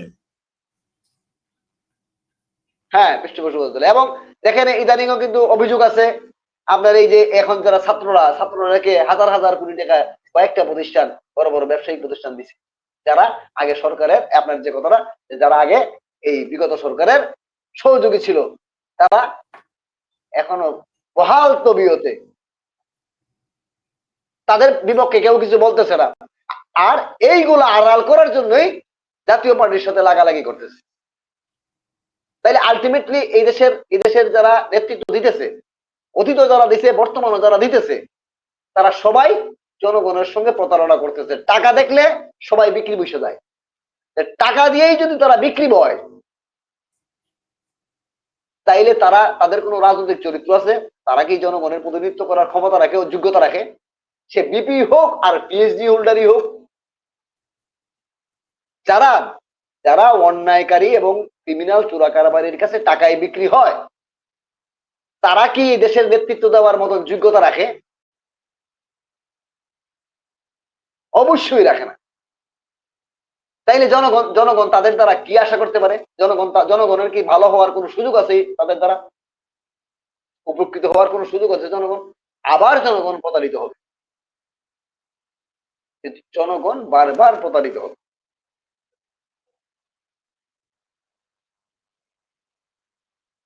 সুতরাং জনগণকে এখন সঠিক সিদ্ধান্ত কিভাবে নেবে, এটা সবচেয়ে বেশি গুরুত্বপূর্ণ ভূমিকা রাখার সুযোগ এই ঢাকা শহরের মানুষ। ঢাকা সিটির মানুষ কাছে থেকে যেভাবে সব ঘটনাগুলো অবলোকন করতে পারে, গোটা বাংলাদেশের মানুষ সেইভাবে সেটা অনুধাবন করতে পারে না, পর্যবেক্ষণ করতে পারে না, বা বাস্তবতা উপলব্ধি করতে পারে না। এখানে সব মিডিয়া কেউ যদি কোনো কিছু সঠিকভাবে ভূমিকা পালন নাও করে, তারপরেও কিন্তু ঢাকা শহরের প্রত্যেকটি জনগণ ব্যক্তিগতভাবে একটা সুযোগ আছে। যেমন ঢাকা শহরে যারা অবস্থান করছে, এখানে সব রাজনৈতিক দলের নেতা কর্মীরা, মন্ত্রী এমপিরা বসবাস করে। তাদের ব্যক্তিগত অবস্থানটা ঢাকা শহরের মানুষ যতটুকু জানতে পারবে, বাংলাদেশের অন্য অঞ্চলের মানুষ সেইভাবে জানতে পারবে না। সেই কারণে ঢাকা শহরের মানুষের গুরুত্বটা সবচেয়ে বেশি, তারা ভূমিকা রাখার সুযোগ আছে, চেষ্টা করতে পারে। তারা যে আওয়াজটা যদি তুলতে পারে যে না, অমুক পার্টির সঙ্গে আমরা যাব না, অমুকের সঙ্গে আমরা কাজ করব না, বা আমরা অমুক অমুক অমুক নেতার পেছনে যাব, কারণ তার এই এই এই জিনিসটা যদি তারা তারা জাজমেন্ট করতে পারে এবং ঢাকা শহরে এটা সুযোগ আছে, তাইলে কিন্তু জি। সারা বাংলাদেশে এটা প্রভাব পড়বে। যদি এনামুল ভাই, সবাই কেউ যদি সহযোগিতা নাও করে সঠিকভাবে। আপনার কাছে শেষ প্রশ্ন রাখবো, রেখে আপনি একটু আপনার আমাদের এই আপনাদের দলীয় বিষয়ে একটু কথা বলবো। মানে ভবিষ্যতে এই জি তত্ত্ব বিশৃঙ্খলা রোধে মানে কিভাবে কি জি দেখতে চান, আপনার যদি কোনো আইডিয়া থেকে থাকে ভবিষ্যতে এই যে তত্ত্ব বিশৃঙ্খলা এটা রোধে আইডিয়া বলতে করণীয় হইলো এখানে এটা এটা হলো প্রতিটা জায়গাতে প্রতিটা জায়গাতে একজন জনবান্ধব জনবন্ধু শ্রেণীর একজন লোক, সঠিক শুদ্ধ লোককে বসাতে হবে। সে পিএইচডি হোল্ডার হওয়ার প্রয়োজন নাই, সে একজন ন্যূনতম যোগ্যতা সম্পন্ন, কিন্তু ব্যক্তিগতভাবে সে মানে কি বলে শুদ্ধ একজন গুডম্যান। আমাদের মুসলিম ভাষায় যাকে বলে মুমিন, একজন সঠিক মুমিনকে বসাতে হবে ওই চেয়ারগুলোতে। একজন সঠিক মুমিন মুমিন যদি ওই চেয়ারে বসতে পারেন, তাইলে অবশ্যই বাকিগুলা ঠিক করার ব্যবস্থা উনি করতে পারবেন। সেই মুমিন আর লোকগুলো যদি আমরা কোথায় ফেক লোক বসান, অবশ্যই বাংলাদেশে আছে। শুধু আপনারা যদি খালি খুঁজেন পিএইচডি হোল্ডার, আর বাংলাদেশ ব্যাংকের সকল সকল কিংবা অতিথির খালি দলীয় সাইনবোর্ড, এই ওই কিংবা এগুলো যদি দলীয় খালি সাইনবোর্ড, খুঁজে আনতে যান, হ্যাঁ, আর দলীয় লোক শুরুই লয়ে ভালো মানুষ, দলীয় লোক শুরুই লয়ে রে ভোট দেও, তাইলে বিদেশের মানুষের মানে এই ভোগান্তি উপরে ৫,০০০ বছরও শেষ হবে না। এই এই দলীয় দলীয় লোক মানে জায়গায় জায়গায় সেট আপ করতে গিয়ে তো আওয়ামী লীগেরই আজকে এই এই এই এই পরিস্থিতির সম্মুখীন হতে হলো। এটা এটাও কি এক ধরনের কারণ না? না, এতে কি হ্যাঁ, এটা আমাদের অবশ্যই গুরুত্বপূর্ণ। আওয়ামী লীগের এটা না, ঠিক আছে, এটা এতে শুধু কি দলীয় আমাদের না, শিক্ষা নেওয়া উচিত না? দলের মধ্যেও যদি, হ্যাঁ, দলের মধ্যে ভালো লোক যে নাই তা না, দলের ভালো লোকের কোনো মূল্যায়ন নাই। দলের ভালো লোকগুলা সঠিক জায়গাতে বসতে পারে না, যারা যারা একটু চামচা তেলবাজ এবং তেলবাজ ক্রিমিনাল, চামচামি করতে পারে, মানে হ্যাঁ, মানে অবস্থানটাকে তাদের মানে ক্রিমিনাল উপরে উঠতে ক্রিমিনাল হয়। লোক, হ্যাঁ, টাকা, যারা টাকায় বিক্রি বসে, যারা ভুল লোককে, একজন পিএইচডি হোল্ডার লোক একজন ফাউল লোককে যদি নেতা মানে, না, তাহলে এটা তো তার এই পিএইচডির কোনো মূল্য আছে বলে আমি মনে করি। এই এই জিনিসটা সুন্দর বলছেন ভাই। এটা দেখেছি আমরা যে এই বিগত সরকারের সময় বা বিগত সময়ে আমরা এই জিনিসটা দেখেছি যে আওয়ামী লীগের যে কমিটিগুলা যখন ছিল তখন কিন্তু টাকার বিনিময়ে অধিকাংশ কমিটিগুলা দেওয়া হইতো। আহ, এই থানা সভাপতি, জেলা সভাপতি, এরপরে বিভাগীয় সভাপতি, নানান জায়গায় ভাগ করে মানে এই সভাপতি গুলো নিয়োগ করা হতো, সেক্রেটারি বা সাংগঠনিক যে এগুলা নিয়োগ করা হতো। তো এটা এটাও কি একটা কারণ? হ্যাঁ, অবশ্যই অবশ্যই। এই এই যে কাজগুলা, টাকার বিনিময়ে কমিটি দেওয়া অথবা স্বজনপ্রীতি, নিজের আত্মীয় স্বজনকে কমিটিতে বসায় দেওয়া, এই দুটোই এখন অপরাধ। এক- এই এই দুটা কারণে এই দুইটা দলই, এই দুইটা বৃহৎ দলই এই এক- অসভ্য এবং এক- অন্যায় কাজগুলা করে। ওই ঘটনা, এই বিগত দিনের ঘটনা থেকে কি আমরা শিক্ষা নিতে পারছি? কারণ হ্যাঁ, পরিক্রমায় দেখা যাচ্ছে হ্যাঁ, বলেন। ঘটনা প্রায় পুনরাবৃত্তি, মানে কোন কোন দলের ক্ষেত্রে আবার নতুন করে শুরু হচ্ছে। এই টাকার হ্যাঁ, বিনিময়ে এটাই কমিটি তো দেওয়া, আমাদের, এই যে আমি, নিজের লোক হ্যাঁ, পাঠানো, এই পছন্দের লোক এই ঢুকানো, মামলা বাণিজ্য করা। এই এই কথাগুলো আমি এর আগে বলছিলাম যে ইতিহাসের সবচেয়ে বড় ট্রেজেডি হলো, আক্ষেপ হলো, দুঃখ হলো, আমরা ইতিহাস থেকে যে শিক্ষা নিতে ইতিহাস পারি না। থেকে কেউ শিখে না, শিক্ষা নেয় না, ইতিহাস থেকে শিখে, এটা শিক্ষা নিতে পারে না। তার দ্বিতীয় চোখে যে আরো ঘটনাগুলা, 3 বছর আগের কথা ছিল। যাই হোক, হ্যাঁ, আমরা আমার একটা লেখায় আমি এই লেখাগুলো এগুলা বলার চেষ্টা করি। অনেক কথা বললাম ভাই। আহ জি আপনার ভাই। আজকেও মনে হয় আপনাদের পার্টির একটা প্রোগ্রাম গিয়েছে, যেটুকু আমি জানতে পারলাম বা জি, যেটুকু দেখলাম। জি, জি, তো কি অবস্থা, কি নিয়ে আপনাদের আলোচনা বা আপনাদের পার্টির কি চিন্তা চেতনা, আগামী নির্বাচনে কি আপনারা অংশগ্রহণ করছেন, ওইরকম প্রিপারেশন কি আপনারা নিচ্ছেন কিনা, ওই ব্যাপারগুলা যদি আপনার কিছুটা জানা থাকে বা বলার মতো যদি আপনার সুযোগ থাকে তাহলে একটু ওই জি, বলবেন। জি। ধন্যবাদ মামুন ভাই। আমরা এই জাতীয় পার্টি অবশ্যই নির্বাচনমুখী দল। নির্বাচন জাতীয় পার্টি ভয় পায় না। এবং নির্বাচনের যদি রাষ্ট্রীয় মেকানিজম যদি সঠিক থাকে, রাষ্ট্রীয় উদ্যোগটা যদি 100% সঠিক হয়, মানে কি বলে আহ, রাজনীতির ভাষা যে লেভেল প্লেইং ফিল্ড যদি নিশ্চিত হয়, জাতীয় পার্টি যত সমস্যার মধ্যেই থাকুক জাতীয় পার্টি নির্বাচনে অংশগ্রহণ করে। তবে একটি কথা আমি বলতে চাই, জাতীয় পার্টি কিন্তু ক্ষমতা গ্রহণ করার জন্য ব্যতিব্যস্ত নয়। জাতীয় পার্টি ক্ষমতা গ্রহণ করতে চায় না, এটা নিশ্চিত।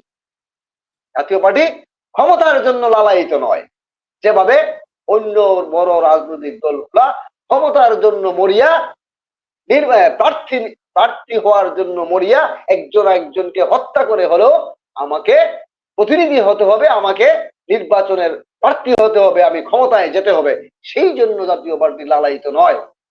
এটা হলো প্রথম কথা। দ্বিতীয় কথা হলো, জাতীয় পার্টি মনে করে যে এই দেশের জনগণের কাছে জাতীয় পার্টি এবং আলহাজ পল্লীবন্ধু হুসেন মোহাম্মদ এরশাদ সাহেবের কথা, বক্তব্যগুলা, কর্মকাণ্ডগুলা যদি এই দেশের বর্তমান প্রজন্ম জানে না, তাদের কাছে যদি জাতীয় পার্টির কর্মসূচিগুলা, জাতীয় পার্টির অতীত কর্মকাণ্ডগুলা নিয়ে যাওয়া যায়, তারপরে যদি এই দেশের জনগণ যদি জাতীয় পার্টিকে দায়িত্ব দিতে চায় সরকার পরিচালনার, সেই জন্য জাতীয় পার্টি প্রস্তুত। সেখানে জি। জাতীয় পার্টির কোনো ধরনের হেসিটেশন নাই, কোনো ধরনের বিভ্রান্তি নাই। জাতীয় পার্টি সেই জন্য প্রস্তুত। ইনশাআল্লাহ আপনার জাতীয় পার্টির কর্মকে এগিয়ে নেওয়ার জন্য আমরা সবাই কাজ করতেছি, চেষ্টা করছি, এবং নতুন আপনার প্রজন্মকে কথাতেই আমরা জাতীয় পার্টির অতীত কর্মকাণ্ড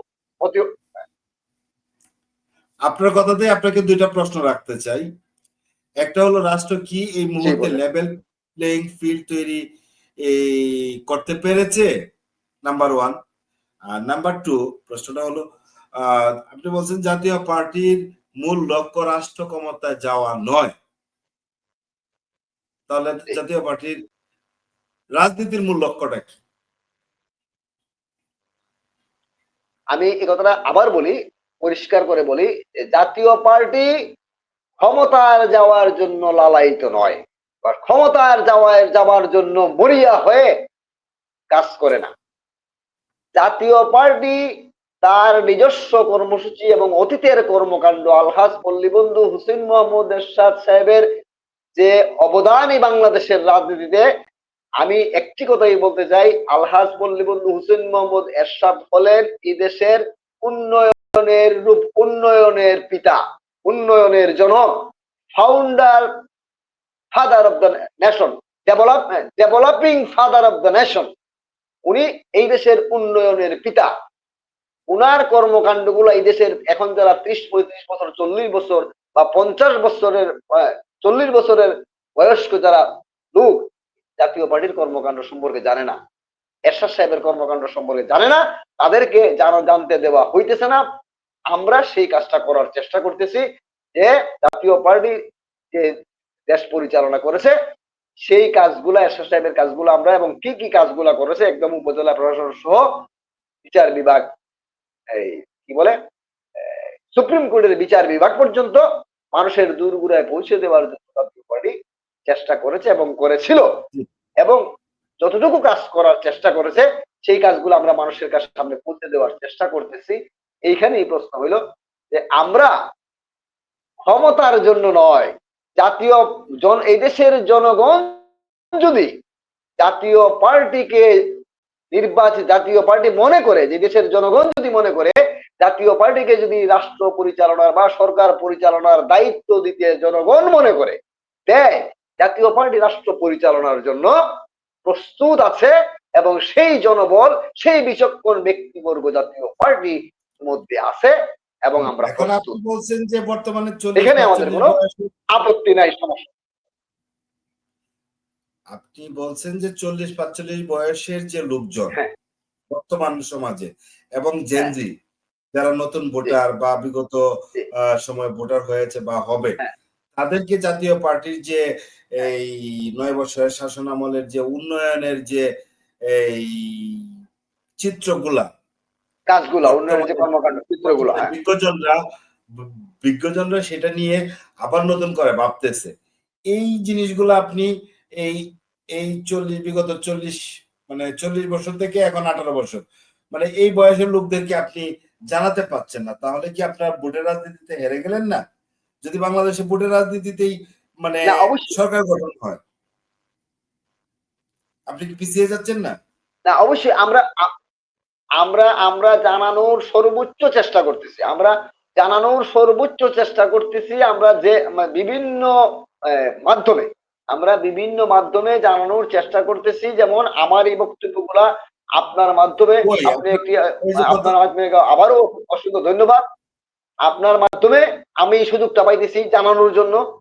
এইরকম ভাবে আমরা যত ইয়ে, জাতীয় পার্টি যারা নিবেদিত প্রাণ কর্মী, বিভিন্ন মাধ্যমে আমরা জানানোর চেষ্টা করতেছি যে এই দেশের যারা নতুন প্রজন্ম, তারা বিবেচনা করেন, চেষ্টা করেন, জানার চেষ্টা করেন জাতীয় পার্টির কর্মকাণ্ড। যদি জাতীয় পার্টির কর্মকাণ্ড গুলো যদি জনবিরোধী হয়, তাহলে জাতীয় পার্টিকে আপনারা দোষারোপ করেন, সমস্যা নাই।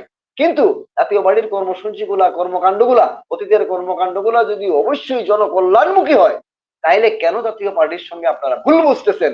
আপনারা ভুল বোঝা আপনি তো থেকে অতীত বিরত দিয়ে হন। বর্তমান কিছু ডাকতে আপনারা, পারবেন না। অতীত দিয়ে কি অতীত অতীত দিয়ে কি বর্তমানকে ডাকতে পারবেন?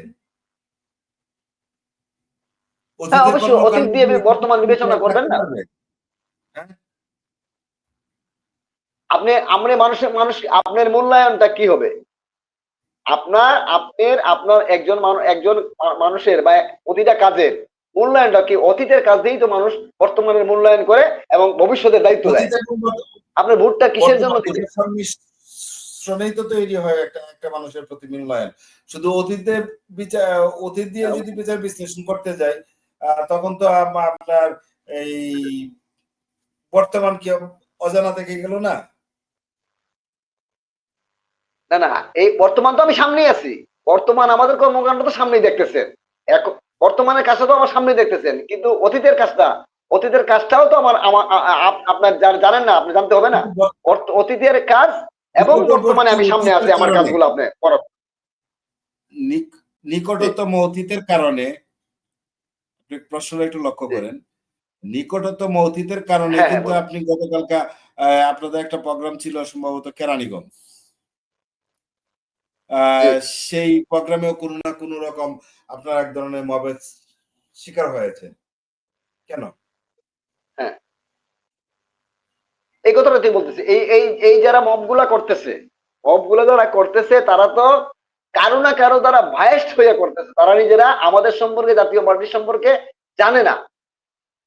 তাদেরকে কেউ না কেউ, কোনো না কোনো গ্রুপ, এটা তো গোষ্ঠী এ- এ- তাদেরকে এই উস্কাইয়া দিতেছে, তাদেরকে এই মিসগাইড করতেছে। এই এই এই এই জায়গায় তো একটা জিনিস স্পষ্ট, আপনার বিএনপি তো কখনোই আপনার আহ বর্তমান প্রেক্ষাপটে বিএনপি কখনোই আপনার নেগেটিভিটি চাইবে না, বা কারণ হলো যদি আপনার রাজনৈতিক ভাবে নিষ্ক্রিয় হয়ে যান, তখন তখন মানে সবচেয়ে বড় প্রবলেমে পড়বে বিএনপি।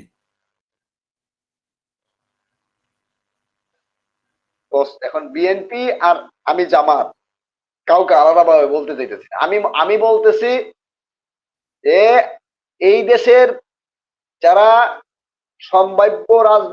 সম্ভাব্য সরকার, অথবা যারা এই জাতীয় পার্টির রাজনীতি সম্পর্কে ওয়াকিবহাল, তারাই জাতীয় পার্টিকে নিয়ে যারা চিন্তিত, যে জাতীয় পার্টি যদি মানুষের কাছে পৌঁছতে পারে, জাতীয় পার্টির কর্মকাণ্ড গুলো যদি মানুষের সামনে পৌঁছতে পারে, তাহলে আমাদের রাজনীতি শূন্যের কোঠায় চলে যাবে। তারাই জাতীয় পার্টিকে বাধাগ্রস্ত করতেছে, যাতে জাতীয় পার্টি মানুষের সামনে না যেতে পারে, মানুষের কাছাকাছি পৌঁছতে না পারে। এই জন্যই তারা পরিকল্পিত ভাবে জাতীয় পার্টিকে বাধা প্রদান করতেছে। নতুবা জাতীয় পার্টিকে যে দোষে দোষারোপ করা হইতেছে, জাতীয় পার্টির দোষটা কি? আপনার এই গত সরকারের এই গত পার্লামেন্টের বিরোধী দল ছিল, নাকি বিরোধী দলের প্রধান ছিল। গত পার্লামেন্টের এই 17 বছরের পার্লামেন্টের বিএনপি ছিল না পার্লামেন্টে? কোন পার্লামেন্টে ছিল না? জাতীয় পার্টি যতগুলা নির্বাচনে অংশগ্রহণ করছে পুতুরিরা, ততগুলা নির্বাচনে বিএনপি নির্বাচনে অংশগ্রহণ করছে। আর 2টি নির্বাচনে 24 সালের নির্বাচনে জাতীয় পার্টিকে জোর করে নেওয়া হয়েছে, এটা তো সবাই দেখতেছেন, জানতেছেন। এরশাদ সাহেবকে 14 সালের নির্বাচনে জোর করে নিছে, এটা আপনারা জানতেছেন।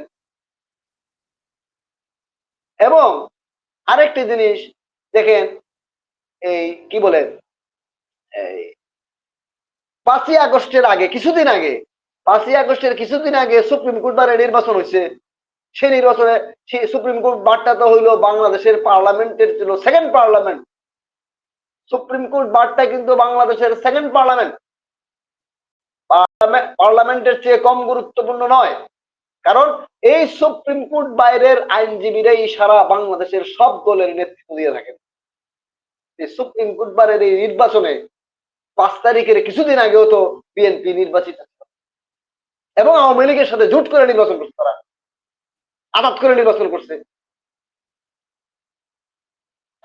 আপনার কি মনে আছে নিমাউন ভাই? দেখেন, যুবলীগের তৎকালীন যুবলীগের সভাপতির ওয়াইফ এবং আওয়ামী লীগের এই যে জাতীয়তাবাদী আইনজীবী ফোরামের নেতা 2 জন জোট করে নির্বাচন করছে। দেখেন আপনার মনে আছে কিনা। তাইলে অপরাধটা কার? শুধু জাতীয় পার্টির অপরাধ, আর বাকিরা ধোয়া তুলসী পাতা। আর এখন যারা ছাত্ররা যারা নেতৃত্ব দিতেছে তারা সবাই তো ছাত্রলীগেরই লোক। বিপি নূর সাহেব কি ছাত্রলীগ করে নাই? সার্জিস আলমের কি ছাত্রলীগ করে নাই? তাহলে আলটিমেটলি কি দাঁড়ালো? আমি যেটা বুঝি, এখন যারা আমাদের সাথে অন্যায় অসভ্য আচরণ করার চেষ্টা করতেছে এবং এখন যারা মব সৃষ্টি করতেছে, তারা তো আওয়ামী লীগেরই সেকেন্ড টিম, বিগত সরকারের সেকেন্ড টিম, এ টিম বি টিম। তারা আওয়ামী লীগের, হ্যাঁ, তারা আওয়ামী লীগের বি টিম এবং আওয়ামী লীগের কাছে তারা এখনো টাকা নিতেছে। এই যে একটু আগে আপনি বললেন আওয়ামী লীগের যারা বড় বড় বেনিফিশিয়ারি তারা হাজার হাজার কোটি টাকা দিচ্ছে তাদের এই ছাত্রদেরকে। তাহলে তারা আওয়ামী লীগের দ্বারা তারা বায়াস, এখনো আওয়ামী লীগের দ্বারা তারা পরিচালিত হইতেছে, আওয়ামী লীগের কাছ থেকে তারা সুবিধা নিতেছে, এখনো আওয়ামী লীগের কাছ থেকে তারা সুবিধা নিতেছে। শত শত কোটি টাকা আওয়ামী লীগের নেতারা এখনো তারা বাংলাদেশে আছে, তাদের আন্ডারে আছে, তাদের কাছ থেকে প্রতিদিন তারা লক্ষ লক্ষ টাকা চাঁদা নিতেছে, টাকা নিতেছে, বিনিময়ে তাদেরকে বাসায় থাকতে দিতেছে, বাংলাদেশে থাকতে দিতেছে। এগুলা কি আমরা জানি না? আর এই দেশের মানুষ কি বুঝতেছে না, জানতেছে না? সময় যখন হবে প্রত্যেকটা বিষয়ের এই দেশে উন্মোচিত হবে, ঘটনা উন্মোচিত হবে। এত সোজা বাংলাদেশ নয়, এত সহজ রাজনীতি নয়। চাপাবাজি করে বেশি দিন টিকা যায় না। চাপাবাজি করে ভুল মেসেজ দিয়ে মানুষকে বেশি দিন বিভ্রান্ত করা যায় না। এটার প্রমাণ আপনারা, বেশি দিন বিভ্রান্ত করা যায় না। যাক, আমরা খুব অচিরেই দেখবেন দেশের মানুষ সবকিছু বুঝতে পারবে। আমরা কথা বলতে বলতে একদম লাইভের শেষ প্রান্তে চলে আসছি, আর কথা দীর্ঘায়িত করব না। এনামুল ভাই, আপনি শেষ কথা বলে আপনার এই বিদায় নিবেন। আমিও লাইভটি আল্লাহর রহমতে শেষ করব। যদি আবার বেঁচে থাকি ইনশাআল্লাহ আগামী পর্বে দেখা হবে। জি, ধন্যবাদ মামুন ভাই, এবং সবাইকে শুভরাত্রি, এবং সবাইকে শুভরাত্রি। আমি সর্বশেষ বলবো, সবাই যারা দেখছেন শুনছেন আমাদেরকে সহযোগিতা করবেন। আমি দোয়া প্রার্থী এবং সবাই আন্তরিক সহযোগিতা চাই। সবাই বিষয়গুলা বিবেচনা করবেন, সবাই সুস্থ এবং সুন্দর থাকবেন এবং নিজের বিবেককে জাগ্রত করার চেষ্টা করুন, এই অনুরোধ হইল। সবাইকে শুভরাত্রি, ধন্যবাদ। আসসালামু আলাইকুম ওয়া রাহমাতুল্লাহি ওয়া বারাকাতুহু। ধন্যবাদ মামুন ভাই। ধন্যবাদ ভাই আপনাকেও।